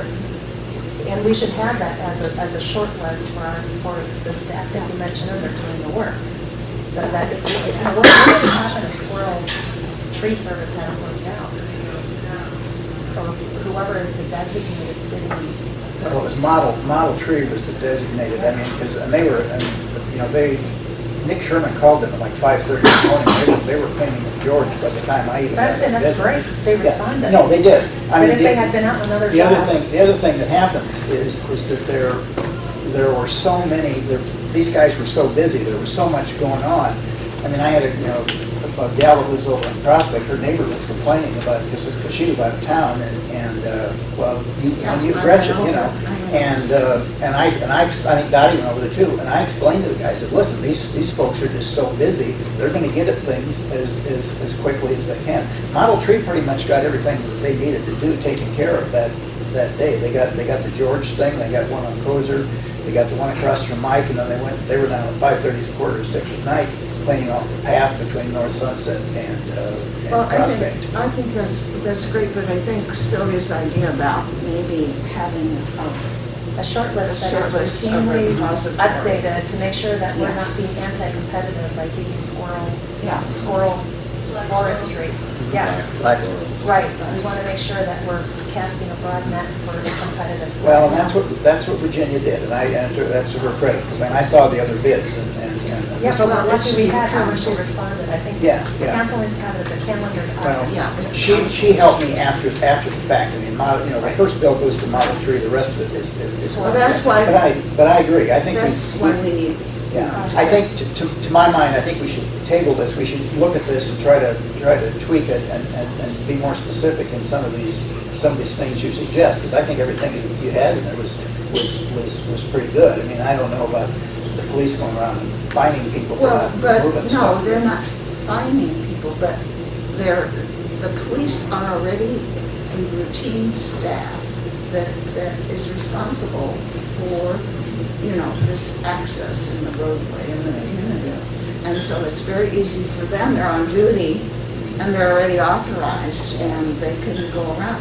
I mean, within 72 hours, everybody should be able to get the stuff off their property that is on their property. If they're home. Well, if they're not home, they still have a responsibility. They need to designate a significant person or whoever, and they're out of town. So, it's like snow removal. I said, it's like snow removal, if you're there or not, doesn't matter. Well, that's something you would expect. I mean, if you're going on vacation in January, you better have somebody in line to move your snow, whereas you don't always know where you're gonna get 70 miles I straight think, line. no, but I think if you leave town, you're responsible for your property, wherever you are. Go ahead. I take a little different approach on this. It concerns me that there's still no lack of authority on who's in charge of what. I would suggest that we really do look at this and say, the mayor has responsibility. I mean, this was a mild storm. If it was heavy, we don't know if we could get a tree service in 72 hours to come down here. And so I think the mayor in conjunction, I think there should be something in there that the mayor in conjunction with Streets and Sidewalks Chair will implement this along with the fire. I mean, the police department did fine. Wally took control, which is what needed to be done. He took charge and got things done. And this was a mild one. If this had been much bigger, we wouldn't even look at that resolution. We may take action and get things done. So But that's Jim, my point is that after Wally, there will be another person, and maybe someone who isn't as eager to get out there and immediately clean the place up. And so I think we need a policy in place that is council driven. well. My point is that won't be not only Wally, it won't be probably 4 or 5 of us around. Well, that's why we need a policy. And the policy, all I'm saying, Dottie, is the policy should be the mayor should take charge and ensure that streets and sidewalks and that the fire and that the police department are doing what needs to be done, and we can add that. But this is to me not being doesn't hold people accountable. And if this thing doesn't occur until 5 years from now, none of us will remember none of us will be around, and the resolution won't be something we remember. So that's my only point. I don't disagree with how we ought to be doing the procedures in there, but I think it needs a little more that, hey, someone needs to take charge of these types of things because they come up very randomly. Jerry. Can I say something? One of my neighbors has some tree damage, and he so far hasn't really even been able to get the tree service to come look at it. You talk out on GJ? No, we had, my sister and I had suggested that you get a whole glass room in there for practice. Somebody else looked at it today and he said that they're 4 or 5 weeks out. And the ability to take the tree down, it's already, I mean, it's leaning, and there's tree damage, but it's hard to get somebody out. I don't know if 72 hours is, you know, a reasonable thing. Okay. But I was talking about, You're just talking about the Jerry. but I wanted to respond with 72 hours. All I'm talking about is 72 hours post-storm where you have responsibility just on your property. Okay. If it's right of way or something like that, that's a city issue. But what I'm trying to do is get a big picture here with. Do you have copies for everybody to look at your resolution? No, we didn't make them. Karen? Or circulate it. I'd like to take a little different approach where the residents have an opportunity to clear their property, just like there is for leaves, and the city is going to come by and pick up all that debris on a given date, on a date certain. That way the city, somebody in the city will know what the burdens are on the professionals that are going to do it. They'll know the reasonable time. They'll be able to make a plan for the community. It's a lot less punitive, a lot more congenial, and a lot more. I don't understand. What are you talking about? Can I interject here? What you're saying is maybe we should contract with like Johnson County. So instead of doing stick pickup, Yeah, and say, they'll do okay, debris pickup. we've had a storm, get a quote for them. I mean, Let me find out what that is, because last time it was looked into, they did not, they said it's not in their job scope to come do debris pickup. Yeah, But it doesn't change the question, could they come and do debris that's piled up pickup? well, I called them to find out if they could. I called them before I sent the thing out, I think about doing the streets with them. But she said, we don't do that. She said, what she wanted people to do was go and buy those bags they have. And you can have a bundle that's 4 feet long by 4 feet high. And you take one of those, and what you do is you lay the bag down on the ground, flat, don't take it out. Lay all your bundle, fold that bag up and then tie it like you would a bundle, but then you have to put it out on the curb, and then they pick it up. So, because I did that with like 3 or 4 bags of stuff. But half the residents may not be able to do that Well, physically. I know, well, I agree with That's that. why another approach might be, we put in the road and So maybe part of the situation, what I'm hearing here is that it's the private property section of the policy that's causing, caused by Jim and by Jerry. So maybe if you were to take it out or modify that and just concentrate on city right-of-way and city streets. that was going to simplify it. Yeah, the city streets are our responsibility. Yeah, but we have no policy for that. It'll That's be, the problem. that's the Yeah. problem. Okay, all right. But I I think think that's a fair comment to make, Yeah. right? I think the thing that seems to be lacking on this proposal, Dottie, is that I think we need to say, talk about for continuity, we need to say right-of-way trees that suffer major storm damage, the city will, and that require removal, the city will pay half of the removal. I think a statement to that effect in there, because that has been our past practice. I thought it was already somewhere. No, that's what I think should, I mean, if you're gonna write, and I think you're right, I think we write, I would be much more comfortable, and I think it would be much more helpful to have something that just deals with right-of-way trees. And that includes the streets, right? Right, which are the, yeah. So, that only includes right-of-way trees, and that we pay for half when they're damaged in a major storm, and kind of go through that. Does that make sense? I mean, I think that would be really helpful, because that's what somebody's gonna be looking for. I just want to put some order. Sure, well, no, I completely understand that, and I think you're right. I think your idea of codifying is good, but I think that's the critical element that we need to have. Yeah, because I wasn't sure what to do sometimes. I didn't know what I could do and what I couldn't do, so I think this is good. And I think, So, I think, now that we're talking about how to resolve this, what about the short list of providers? I think my, that's, Well, I think that's down the line. Yeah. Pat? Just following up on Jim's point, these things come up randomly. I think the last time we had a major storm was probably 10 years ago. 98. 97, Early Anderson was on council. And I think we did have Johnson County come down, it was about a week later, and pick up all the stuff that people put on the parking. But I also think that was the point at which we established some sort of relationship with Model Tree. And if there had been trouble getting people out, and my recollection at the time was that there was some sort of, that they were our preferred provider. and that was 10 years ago, Pat? Closer to 20. Closer to 20? Well, they don't, I do know we looked at this 2010, 2011, it was an ice storm where there was a lot of tree damage. And I think basically that same process happened that we shortlisted. I guess my suggestion for that, I think this would be a great responsibility for the tree to pick out and take a look at 3 or 4 companies and make a recommendation to council to say, for the next year or 2 years, here's who, and say, because they can say, here are the typical types of services that you may be expected to provide. What would you, knowing that crane work is different than just taking something down, have them do it and bring a recommendation. With the huge numbers of trees and aged trees that we have, any storm is going to cause some kind of debris. I just want to clean the place up with some process. I think this is a great start, Doug. I really do, but I think if we focus on right away and put some of those other things in it, that'd be great.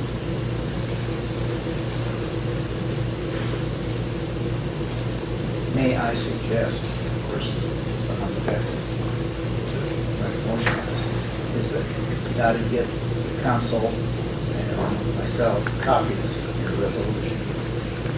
It's all, it's in the packet. It's in the packet. It's in Steve's. Yeah. I've got it. Okay. Yeah. Okay, all right. So there's some So I would electronic encourage everybody to look it over. I think the tree board is a good idea. I think we should let them I weigh in think on Dottie this. should control the drafting, and she is the Yeah. policy woman, right? No, but I mean, just the idea of doing a short list. Right, Yeah. so that would be appropriate. I think if they're gonna do mechanical Yep. things, Right. they can. Right, but I think, I'm not drafting, so I'm out of this one. I think, So I'm hearing this is tabled at this time, is that correct? Yeah, and I'll redraft. Okay. And I might work with Yeah, I was gonna say. Steve on it. Yeah.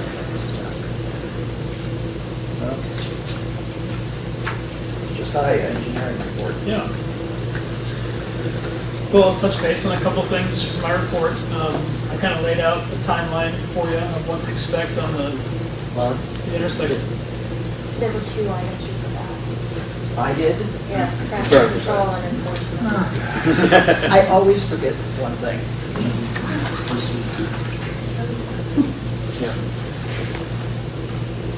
Gary. All right, I'm sorry. Okay, I'm sorry, Josiah. Just 2 short things, I hope. One is Jordan Falls email to, I think, several of us about the traffic control on Highland. Very well-reasoned, sensible email that should get our attention and elicit some action. Safety of children is at stake, and we would be remiss if we didn't take his analysis and do something with it. What was it? What's this email? George Emerald Gold, I haven't received. Jordan. this is Jordan right here. Could we just have him, would anybody mind? Would you like to come up and Sure. tell the folks what your email is all about? I read it, I know it. Might have just sent it to Dottie. I sent it to Mike just because Mike and I had corresponded previously about a few things, and so. And I sent it to you guys as streets and sidewalks. Yeah. And so I was just opening up a discussion with Mike about the possibility of looking at the current speed enforcement on our stretch of road, which is between Sweetland and Highland, between Sunset and down towards, I don't even know what the road becomes. Kozer, yes. And so on that stretch, I've noticed that our stretch of road there is unique in that there's no speed limit signs along that entire stretch. It's about a quarter mile without any stop signs. And so cars will often turn off of Sunset onto our street. Very often, I would guess that those who are moving quickly are those that through traffic heading to the school, not those who live in the neighborhood. And compounding the issue is the fact that we are one of the only streets or neighborhoods without sidewalks. And so not only do we have children on the street, but we also have a myriad number of pedestrians that walk, just dogs and things down our streets as well. So I just thought that it was a situation that could be addressed, and Mike brought up that one of the first ways to do it would be with enforcing the speed limit via law enforcement, which has been done around. And I also brought up that an easy way to maybe do it was a speed limit sign or some other sort of visible sign that might notify those coming out Sunset that they're about to encounter a speed limit change from 25 to 20. Could I ask Sure. where it is? Is it between Sunset and down west? West? Yeah, all the way from Sunset down to the bottom of the hill to Kozer. Okay. There's no speed limit signs in either direction. Yeah. Which I'm a new resident within the last year here, and I had noticed a little after I moved in that was, we have quite a few speed control visibilities around town, and for whatever reason, our streets seem to be not have one there. So, and Mike pointed out that when you guys did work with the engineering traffic control, that it was recommended that not each street or each stretch of street needs a speed limit sign, which I completely agree with. But I do think that our stretch of road is a bit unique in that that stretch has nothing there. And surprisingly, you have few other poles there. I mean, Yeah. compared to other places, Yeah. that you could get away with putting a speed limit sign back up there because there aren't a lot of other signs like there are. And you're right, two people come off of Sunset and whiz down there. Thinking nobody's looking. Yeah, and it's tricky sometimes with, to know if you're on the north side of the road near Sunset, there, you have right-hand turning traffic and they can come quickly in and maybe not know that there's people on the side of the street because there's no sidewalk. And conversely, if you're on the other side, there can be people coming left, right off the streets going up the hill there. So I just thought, I recommended that maybe a discussion be had about the visibility of some speed control on the street. We just ordered some too, didn't we? Can we just Move to. Make a motion, yeah. I make a motion to put a speed limit sign on Highland or two, Instead of 25. one on each end. Yeah. All of our residential districts. Yeah, I don't think so. Yeah, because I don't think so. Can I add a little bit to all this discussion? Or lower. Bobby and Cheryl, who live on that street, right next to George. out of next spot. Yeah. they've complained that they think that a stop sign on either Monroe or Ridgeview would be in order and would effectively help with speed control. And I'm not advocating either way, I'm just simply passing along the information because they're not here. But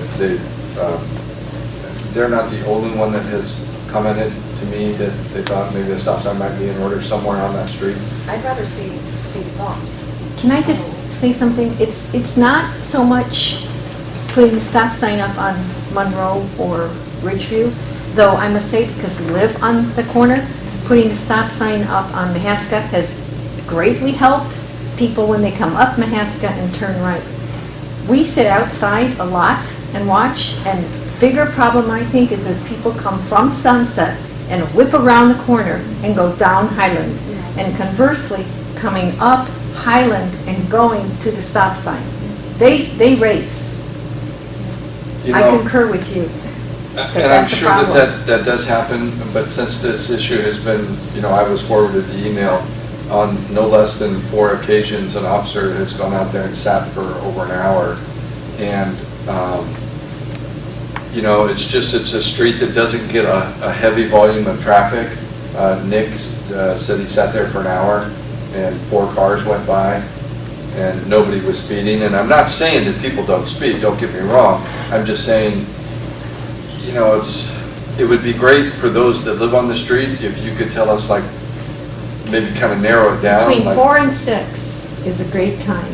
In the morning, Catherine? I'm not outside in the morning. Okay. From 4 to 6 in the afternoon. I would say Yeah. anything between 7:30 to about maybe 8:30.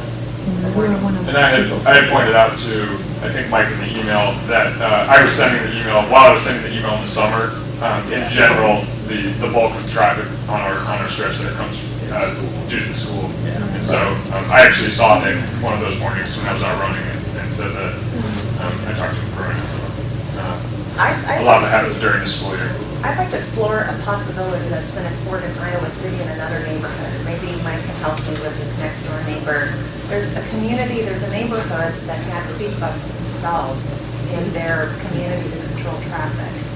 How successful are speed bumps and how well do they integrate with services such as snow removal? That's a question I think probably best be answered by Josiah. I bet speed bumps are a lot more expensive to install than the stop sign, and the snow removal is probably an issue. We haven't really addressed it here because we don't have any, but it certainly could be an issue. I think, I hear where you're going with that, Sylvia, but I do think, and I've thought about this, and we have so many streets, we can name them all as we talk about all this, but Highland is kind of the rarity because it doesn't have a lot of signs on it. Oakcrest, if you think the next street over, so it's going to run parallel to it, Oakcrest gets all the school signs because it's closest to the school route. Kozer gets the school signs at the bottom because it's on the school route too. I think that would be a place where an eastbound and westbound sign, a westbound sign at the top of the hill and an eastbound sign at the bottom of the hill would be enough to make a big difference in this case. I think it would be cheaper than a speed bump, but I think having that visual there to say, 20, okay. I think that would be our way to get around it. Well, there is a stop sign. I mean, Sunset and Highland does stop. Yeah, it's mostly the traffic coming through on Highland from Sunset down to Coaster. So Maybe speed cameras. I think I'm more than happy to make a motion that we install 2 20-mile-an-hour signs. Well, we have Dottie with the motion. Oh, do we have a motion? Good. But we Was don't there have a second. Can we do this again? Can we put the no parking on football Saturdays on Kozer on the same motion, or is that after this? For parents, we're talking about that. Separate motion? We could put them on the same. I thought that's part of just putting up your signs. I think we want to talk there. I don't know if we want to make a change like that 3 weeks before the first football game. And without talking to the community about it. How is it actually going to be accomplished? Yeah. Are you going to take the old signs off and put a new one up? Or are you going to put a bag over the sign? How do you actually do it? We do have smaller ones that say no parking football Saturdays that are on this north side and the east side streets. Josiah, so you're concerned about proximity for the launch of the first football game, right? I am. And the sign, well, I've seen signs that get covered when they're not in effect for a period of time. Wouldn't that be satisfactory as a possible solution? So if the signs are going to go up, we might as well make our maintenance guide to this other sign. If it's not going to be effective until a bit later, just wrap something around it to make it ineffective. Is that something that would be reasonable? So you're saying you put up no parking signs now? And just cover them up with, I don't know, some. No, I think if you put them up, you want people to know that there's going to be no parking in 3 weeks. But I just have a hard. I think that's a change that we would need to talk. I mean, I know Karen said she had talked to the folks on Kozer, but That still makes me nervous. It's public parking, right? It's on the street. Okay. so- I'd like to, So we do have a motion. we do have the motion. Oh, let's do the motion just for the, okay, we have a motion on the, to put 20-mile-an-hour speed limit signs at the top of the hill going west on Highland, and at the bottom of the hill going east on Highland. I have a motion and a second. Any further discussion? Okay, all in favor? Aye. Opposed?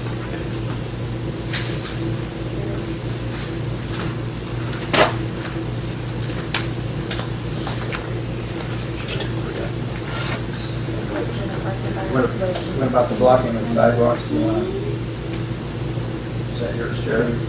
Yeah, I've gotten several pictures and complaints about cars being parked across the sidewalk. I've sent them to Ken, I think he's taking care of them in terms of ticketing them. Yes, I went by their house, I told them not to park there. I don't know why it continues to be a problem. We've issued citations, and all of my officers are extremely aware of that ongoing situation there, and it's just a matter of catching it. It's just that one red. Giving them enough citations. Right. Yeah. There's that one red truck all the time, right? God, we are a small town. And the other thing, Wally, the other thing is Karen Drake's suggestion. Right, yeah. And, Does somebody want to make a motion on that? What was I'll make a Karen, I motion. can't remember, what was her motion? Well, she just No wants, parking. she wants those little no parking football Saturdays on the 2-hour park, just on the same pole below the 2-hour parking on Kozer on the, I think she said just, On both sides on football day. well, on the other side, you can't, there's no parking on the other anyway. side anyway, so Well, that, but would people do that if they Well, can't if they get do, on they the other No, one? no, it says no parking Okay. anytime. Well, I would second it, or I'd make the motion that we put the signs up on football Saturday. okay, okay. Here, we have a motion and a second. Any Who's the further second? discussion? You want? Jerry. I have a hard time making those kind of changes this soon. I know they've talked about it, which makes me feel a bit better about it, but Who does that's, it impact, Mike? I think there are probably folks who live on Kozer who may tell people to come park Are in they there. charging them on City Street? Not in front of City Street, but just say, they come and visit. City streets are city streets. Yeah, so, no, you can't charge for it. It's good for residents' business. Yeah, there you go. It forces them into their yard. There you go. I hadn't thought of it that way. So, sure. No, I say, that was my only qualm. I mean, if the residents on the street support it, I don't see a problem. But I just wanted to bring that up. Any further discussion? Well, I'm not crazy about this idea. I mean, I look at Highland, people park on one side, not on the other during football. I look at some of the other streets, they're on both sides. And, we same on the Haskell, they're on both sides, as I recall. And each of these different, there's only on one, okay. Well, actually, there's the no parking football Saturdays on the one side, but on the other side, there's no parking. And I just went around and looked at all the signs because of the MPO. The sign report. Yeah, really, they're not supposed to park at all on. Cars are being parked on the Haskell, being parked, I mean, I'm a bit like, help everyone else get there. And I won't have people at 5 or 6 o'clock in the morning slamming the door outside my bedroom window and on Saturdays or a night game. Okay, we got a motion and a second. All in favor? Aye. So we got, and all opposed? Aye. Okay, so we got, okay, pass. Okay, very good. So Jim, no, is that what I'm hearing? Correct. Okay, 4 yeses. Okay. He said aye. And that's a new resolution, correct? Okay. That's a Karen Drake resolution? Karen Drake's suggestion. It's a motion. All right, so we'll try to get those up ASAP. Yeah, there you go. People are aware, that would. Okay, now engineers report, Josiah, I'm sorry. Are you gonna talk to Russ about that? I can, yeah. Yep. Do we have those whole signs, or do we have to get them made? I think there's some down in the garage. I think he has some in the garage. Okay. I'll either put them up myself or I'll just report them. Okay. Oh, there you go. Oh, just make a note of this. Okay. Let's see. Okay, All right. So, the intersection of project, I laid out in my report what you can expect over the next 2-3 weeks, kind of as they get wrapped up, step by step, starting with essentially Mid-American moving the pole middle of last week, which kind of is the piece that now sets everything in motion. I did talk to Mid-American this week, and they confirmed that they're done with their work to, the new utility pole and pulling the old wires down and put the pole out. So their crew's essentially done with that work, and they're into their restoration of their work area.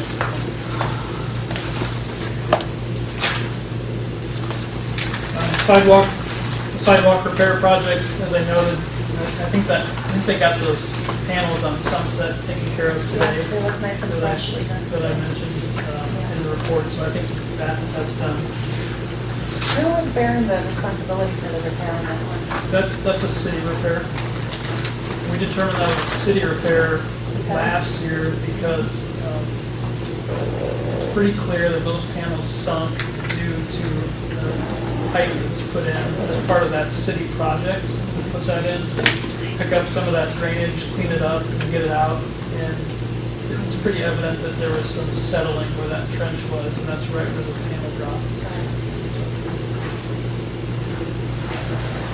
I noted in here that CenturyLink's doing some work and did some work today.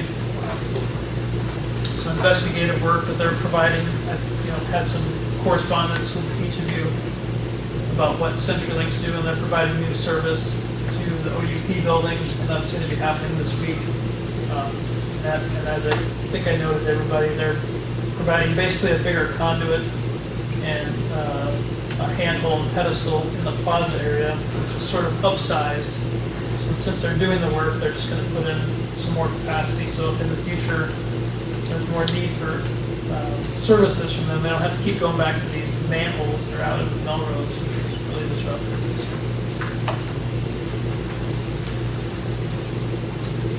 We're still on track for getting pavement markings redone the next couple of weeks, refreshed. And on street signs, like you mentioned, Wally, Russ got the Power Court Park signs installed, and he's starting to remove signs, declutter signs from the first MPO report. And then I sort of laid out there on the second report from the MPO about signs to take out or condense into couple locations. I think we have everything we need to do that in the garage. Yeah. I kind of looked at all that and didn't think a lot of that was necessary. And I sent that to the council. So I don't know. Yeah, it might not be necessary, but if they're that close and can be condensed, we might as well do it. Okay. All right. So I think we can get all those done. So I don't know if you want to discuss that or not. I think we'll just do it. Yeah. Okay, that's fine. Was that, go ahead. Go ahead. Last thing on pavement markings, I got a request from the MPO, and I'll send something to you guys to take a look at here next week. They were asked to take a look at the intersection of Sunset Street and Benton. I don't know. It's just that they were asked to evaluate that intersection. So imagine you're on Sunset Street, you're heading south, basically to the edge of University Heights there at Benton. So they had some recommendations for us to take a look at. Basically that when you head down there, they thought it was unclear what exactly you're supposed to do. Maybe if you're unfamiliar, because I'm sure you can picture it in your mind, there's sort of a right turn lane where you can turn right. There's a through lane that lines up with Sunset heading south. And across the intersection, they've got on-street parking. Yeah. There.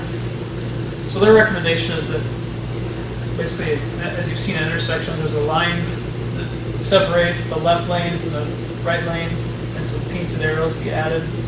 And their recommendation is that if you're in the left lane, that's straight or left turn, and then the right lane is right turn only. with the exception for buses, for the bus stop down there. So I'll send you something to what that would look like, but I'm curious, since you all drive that more frequently, is that what's happening? You know, if you're turning left, you're obviously in the left lane, if you're going through, but during times when it gets busy, there's people waiting to turn left, we'll go around. Yeah. I did. I drive that stretch of road constantly, and basically the left-hand lane would be more likely to be just a left-hand turn, because anytime somebody pulls there, because of the way the light works and everything, you're waiting forever to be able to go across that, and everybody just goes around in the right-hand lane. And the cars aren't parked, I mean, the cars on the south side of Sunset are parked far enough down that you can go around and get right back into the football game. Does anybody remember if this came up? I don't ever 10 or remember 12 discussing years it, ago? no. Oh, 10 or 12, you go, no. I don't think there's ever been lights to differentiate the. That is the right turn lane. Can we take this up another time when we can do something about it, please? Yeah. We've got staff waiting for us outside. Yeah. Is that our intersection or is that Iowa City's intersection? That's Iowa that City. West side of the road center line is yours. Oh, the west side of ours. Yes. Nice. So, just before you get off, looks like we will have North Sunset finished before August 24th on your schedule. Yeah, they're looking to get that finished next week. Yeah, good, because that's the first day of class, and that would be the first day the bus would need to run through there. So if we don't, we'll need to coordinate with Durham again about those alternate pickups. So pray for good weather.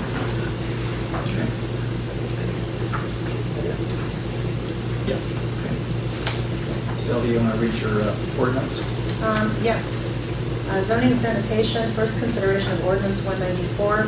We're picking up today with an actual draft of the ordinance to bring it up to speed with a couple of points. Number one is Mike Haverkamp introduced something that we've been doing as a city, which is we have authorized the parking of vehicles on yards for non-football game days. We did it for Rackbury last year. We've done it for other instances, and then for the backyard revival this year. So I think it makes sense for us to have a current ordinance that gives the scope of more other days as council resolution approves, right? The second thing that I've been evaluating as a need for the city is with respect to work. This evening we have heard about instances where our cops go to different properties and they are trying to be good neighbors before they enforce. Enforcement costs money to the people who get the enforcement, and it also gives us a reputation for that type of enforcement.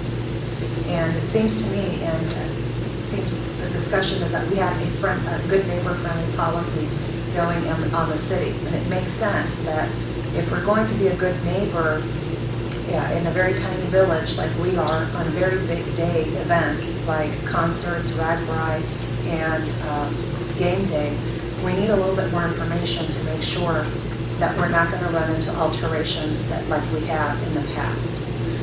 So I propose that we amend the ordinance to very narrowly and very selectively have anyone who parks vehicles for game day or other approved events by the city provide the UH Police Department with a contact.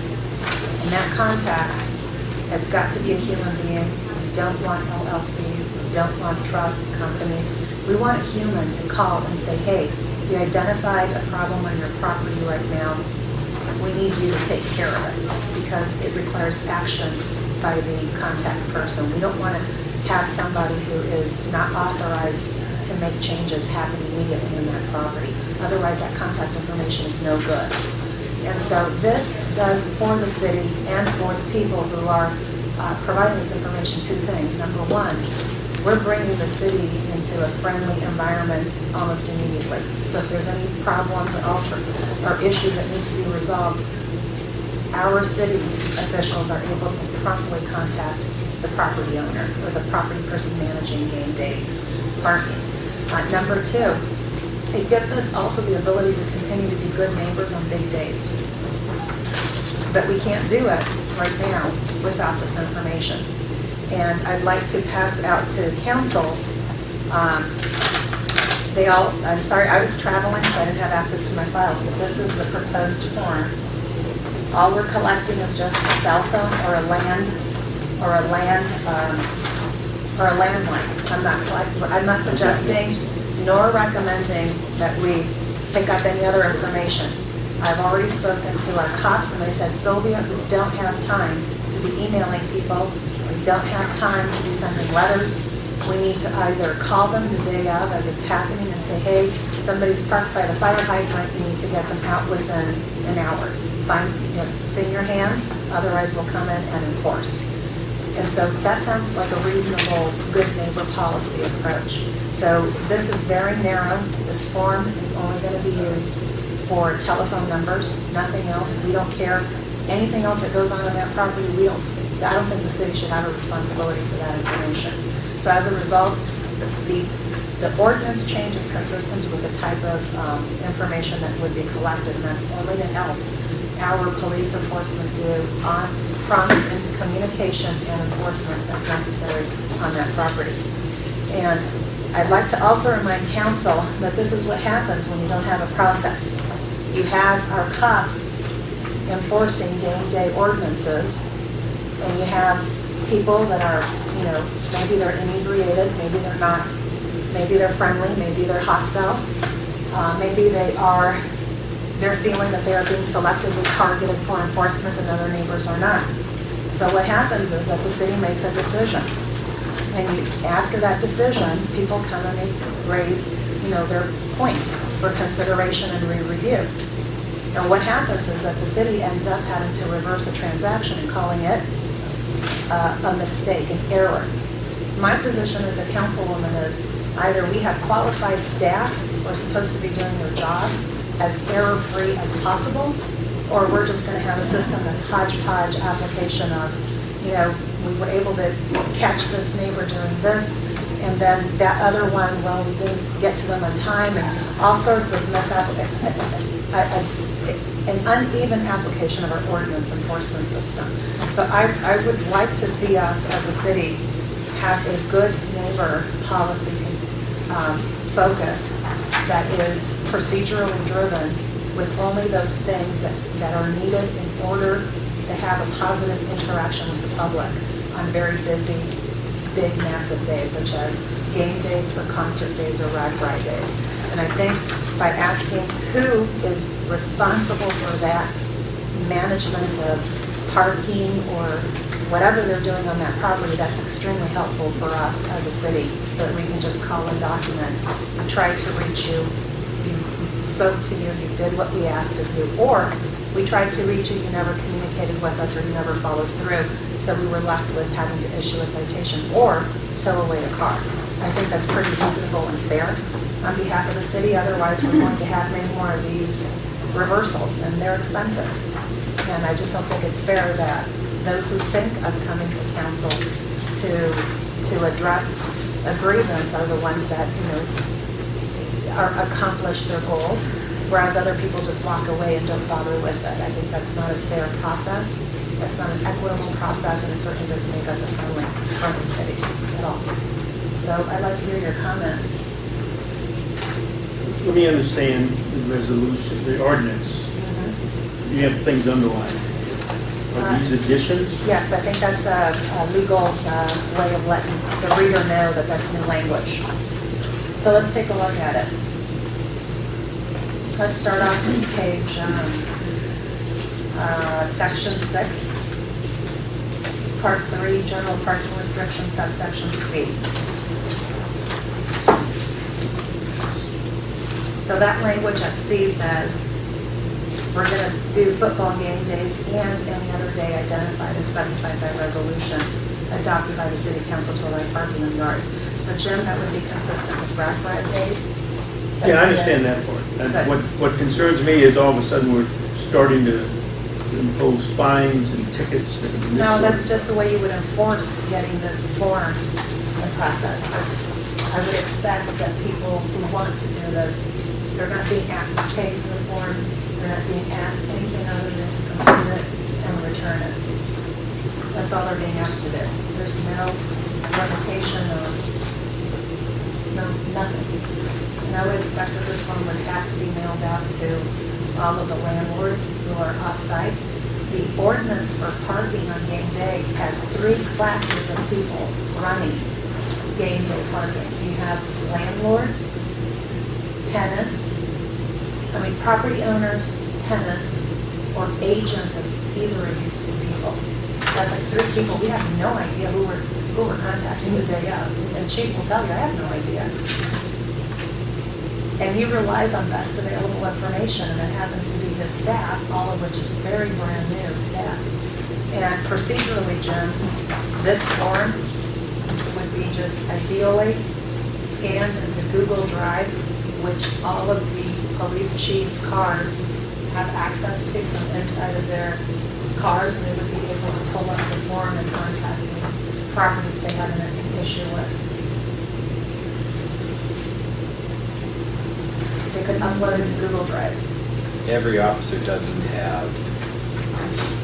not have an email account that would access Google Drive. We have to pay per email address. So that would, we could make a workaround for that. I mean, we could set something up, I guess. That's like a procedure, back office procedure. They can just print it out and they can all have it printed out. Oh my God, they wouldn't want to be carrying around all the copies of all the city. I guess, Sylvia, as I raised my concern about the change at Kozer, happening 3 weeks before the game. Well, and I think And this one concerns me even more. Well, I don't think it should, because as with all ordinance changes, you can also change your effective date. I just think that in principle, we need to have a more orderly process, because if health and safety are paramount on these big days, you've got an entire squad of police officers out there trying to be good cops, trying to be friendly cops, and I think we need to reduce altercations, which goes right into Zimmerman's commentary about biases. And it's a big day, and people are, have a lot higher probability of access to alcohol than any other days. And they're impatient. They're impatient also. Right. So I think this is protective of the city, it's protective of the users of this ordinance privilege, and as a matter of fact, I think it helps them, because now we're saying that they can park more cars on other days other than non-football days. And all we're asking is please give us the name of the person that we can reach out to if there's an issue. That's it. And we already have the privilege of allowing parking on the lawn. So it would be just. So we're not changing anything. And if the effective date is an issue, just adopt it for the next season or later in the season, so that people have enough access to this information. I think we just have to start somewhere. If not, we're going to end up having to be reactive to everything because we have. This is a tradition in University Heights that I am not going to mess with. And you're not messing with it. No, so yeah, you are messing with it. I've gotten 3 or 4 responses to the board. And they all conform with my bias about it. So tell us, what is your bias? Well, thank you. It's a solution in need of a problem. And with the massive activity that there is, and on these game days, there have been very little problems. And to focus on an extreme case of an acknowledged mistake by the chief and his staff, I think is way not to build bridges, it's not a way to make an argument, it's just, Jerry, I appreciate, So- please don't look into my intent because you're I- being silly and direct. I am appreciate looking, that. I'm not looking at your intent, I'm looking at your No. behavior. And I think Whoa, it's whoa. You- What, Jerry, please. Sensitivity training here, biases, come on. All right, listen, we've had a great meeting so far, let's. Well, he's just spoiling it. Well, who's not- I mean, I just, okay, first of all, let me tell you. Take one poor man's opinion, that's all. I'm just, So I'm. all I'm saying is that to use that as a reason No, for no. this is not persuasive. That's fine, let me tell you a little bit So more about I- it.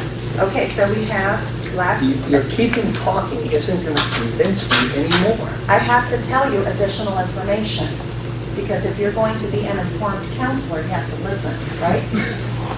That is a funny thing for you to say. Jerry, you know what? I just, Okay, all you know right. what, that's, Mr. Mayor, what's your opinion on that? I'm gonna What weigh, is- no, Mr. Mayor, I I'm wanna gonna hear weigh, your no, I'm opinion. definitely gonna weigh in on this. I'm No, talking. no, no, not about the discussion, about the No, comment that I'm was gonna made weigh right in now. on your resolution. That's- No, that's- Jerry's behavior. No, the behavior is out Well, of I don't know, order. you know, I was trying to check, what did you say? Did you say something that you need to Oh. apologize for or not? I don't know, I didn't hear what he said. What did he say? Tell me what he said. I didn't hear what he said. He said that my intent was silly. That's the I conclusion didn't, of his no, no, remark. so you can't even report accurately. I said your Then repeat it behavior yourself, was Jerry. silly. Your Okay. behavior All right, was silly. we have an issue here to resolve, and whether personalities are gonna get into this. Okay, well, let me continue, because he has raised a very important point, Mr. Mayor, and that is that there's not enough information. Okay, well, I'm gonna give some information. Okay, I've got some information, okay? Well, let me tell you that there are issues. Sylvia, you're interrupting me. I said I was gonna give some information, so I wanted to, I'm This is gonna council talk. discussion, Mr. Mayor. Pardon? Actually, we don't have a discussion. first or a second to add discussion. Oh, Okay, perfect, so okay. we're. All right, so all I'm out of gonna order. weigh in on this, okay? Drink water there. So, first of all, you mentioned this at the last council meeting. This was where a car was towed inadvertently because the police thought that it was on city property. It was not on city property, and it was an error that that car was towed, okay? Caused a lot of hard feelings in the city, okay? This issue was resolved amicably back in January. Ken and I went and talked to the people. He apologized, they accepted the apology, and that was the end of it. I may have made a procedural mistake in that I didn't send you, Mike, or Jim the email saying that because the people involved, the residents involved, wanted to end it and they didn't want it spread all over the place. It had been very, Mr. Mayor. now wait a minute, now do not interrupt me. I'll tell you when I'm finished talking and then you I can don't comment. need you to repeat the facts, I'm well aware of them. I have all the emails that correspond to this, Well, Mr. Mayor. whatever. And as far But as what I'm I'm telling you is that this issue was closed and there was no reason to It's not resurrect it. been Now, brought- wait a minute, you're interrupting me again. Oh. And I'm shaking my hand at you, which I try not to do. There was also another issue on that where some people parked on the same street, parked for the wrestling meet, came back from the wrestling meet, their car was pinned in, and so they somehow, because they were football players, so they moved their football game, so they moved the car out into the street so they could get out, went off and left the car in the street, and that car got towed.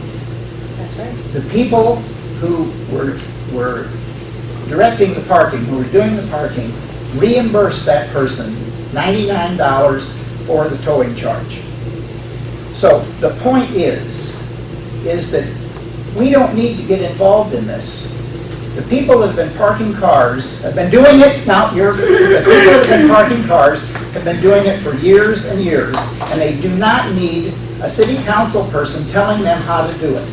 I'm not Yes, you are. clarification. They take keys from people in case they have to move somebody to get out of the way. Our They inform people of, you may be pinned in, is that okay? Or no, we're gonna stay around. I've done it myself, so I know, okay? Point of information. Sylvia, I'm asking for point of information, I am interrupting you for a procedural point of no, information. you're not, you're interrupting me, period, and that's it.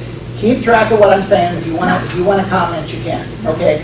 So, one of the people I talked to said, I've been parking cars here for 40 years. I don't need to have somebody that just moved here a few years ago come in and tell me how I'm supposed to do it. I've been here a few years ago. You've been here, what, 8 years? No, 10. 10, okay, 10. Well, that's still a quarter as long as she's been here and they've been doing it, so, okay. Okay, the purpose of okay. this, I want to make sure, because there's other issues that have been reported on game day that are extremely important. Number one. No, Sylvia, let me finish what I'm having to say. I just motion we close There's two discussion incidents. because Wally wants to resolve every problem. There's two incidents. You know what, if Wally wants to be counselor and mayor, why don't you just let us know so we can all go home and we'll let you be the mayor and the counselor. You know, Sylvia. Well, I take a deep breath.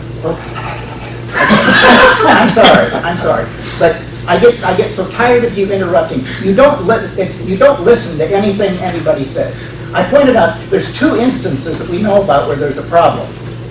The other thing is that the police do not tow vehicles off of private property. If somebody parks in your yard on a football Saturday, and you're not, and then it's up to you to call the police or call the towing company. The police might give you a number and do it. They only tow people off of public streets, off of public property. And Right away. Public right, of course. Let's just be clear. Okay. Because those Okay. are. So we had two unusual situations, and you want to focus on two situations. Kinnick Stadium has been there since like 1929 or something like that. University Heights has been here since 1935. People have been doing this all along. People do not need to have us tell them any more about how to park. I think if you want to put it up on the website and say, okay, if you're going to be gone, why don't you let the police know that give the police the number. Do it voluntarily instead of require. That was. Well, it has to start somewhere. Well, no, it doesn't. It doesn't have to start anywhere. Leave it up to the people. When I go on vacation, if there's nobody at my house, I'm going to tell the police that I'm going to be gone so they can watch the house. If people or park cars want to do that, they can also do that. Okay. Okay, and I went around and talked to people in the neighborhood about this, and I did too. And I spoke to newcomers. I spoke to people who've been here mid-range and long-term. Name the people you talked to. I'm not going to disclose. Well, you know okay. what? All right. That's anyway, so that was the opinion I got. Nobody thought it should have been done. Okay. Okay, so the other thing is. I'm going to make a motion to table this until further discussion. No, I think we ought to make. I think somebody ought to make a motion. No, yes I'm not or no making a on it. motion. I'd like to make a motion that we adopt the first provision of this to expand the parking yards to other events, giving the council authority to allow residents to park cars on other events like Rack Ride and concerts or whatever. And table to make the motion, the board changes. Okay. Can I ask clarification? So you're saying to park cars on for city events or? No, for events approved by resolution. So the first class survives. Just extend. So he's making an amendment, a motion for an amendment. Well, we didn't have a motion, a first or a second Exactly, for. because Wally went off on his own. So I want. went off on mine. So Jerry. Right. So it's to amend Sylvia's resolution. So to adopt the first part provision. and eliminate the rest. Okay, so we have a motion. Well, we have a first. I don't have a second. Okay, that's what I'm repeating it here. Okay, so we have a motion to approve the first part of the resolution, but to exclude the part that said that the public's retired is required to identify a contact with the Ma'am, you had a person. comment. What was your comment? Sylvia, you're not running this meeting. I was just standing to my back. How about if you repeat your motion and just use the word to exclude the last part about After the requiring. semicolon. It's after the semicolon. So it's new language, adopt, new language, exclude anything I else. move to table the entire motion. Second. Okay, we have a motion and a second to table the entire motion.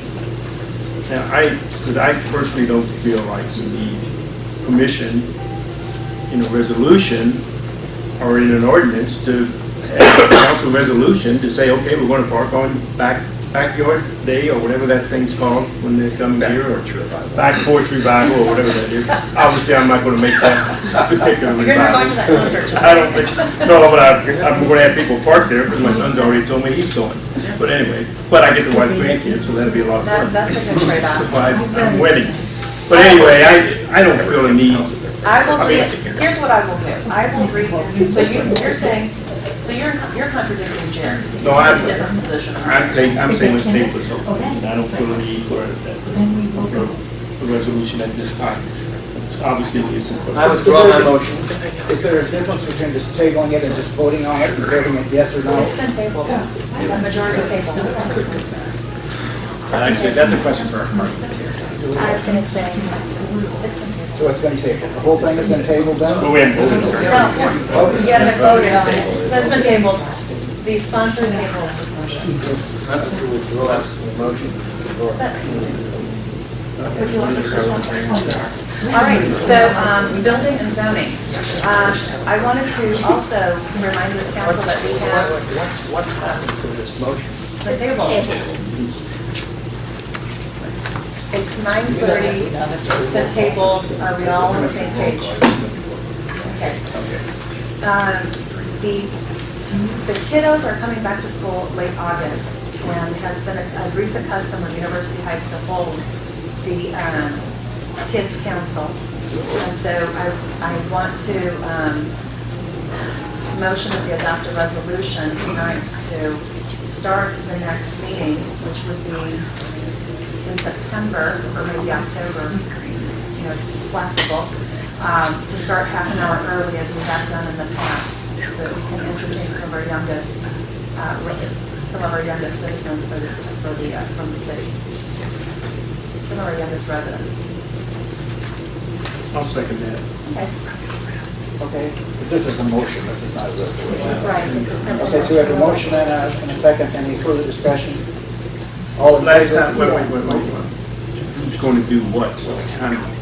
Kids Council, half an hour start time for the next, do you guys want to do this on September or October? I would recommend we do it in September. Yeah, my question is what's going to be the program, but who's going to be responsible for that? I can program it, I'll work with Dottie and the community protection kids. Or maybe we can do a collaboration here. Okay, fine. Thank you. All right. Okay. So we're doing it September? No, October. And Wally's asked for morning school for September and October. Oh, even worse, beautiful. All So right. it's not September as in years past? Is it September that we've done in September? I think we have it. I Let's don't just think do you- it September, August, September. Well, October would be pushing it out for the kids. October may not be in school either. So, well, September. Okay, I motion to adopt. It's ready. So we have Sylvia as the first, Jim as the second. okay, all in favor? Aye. Opposed?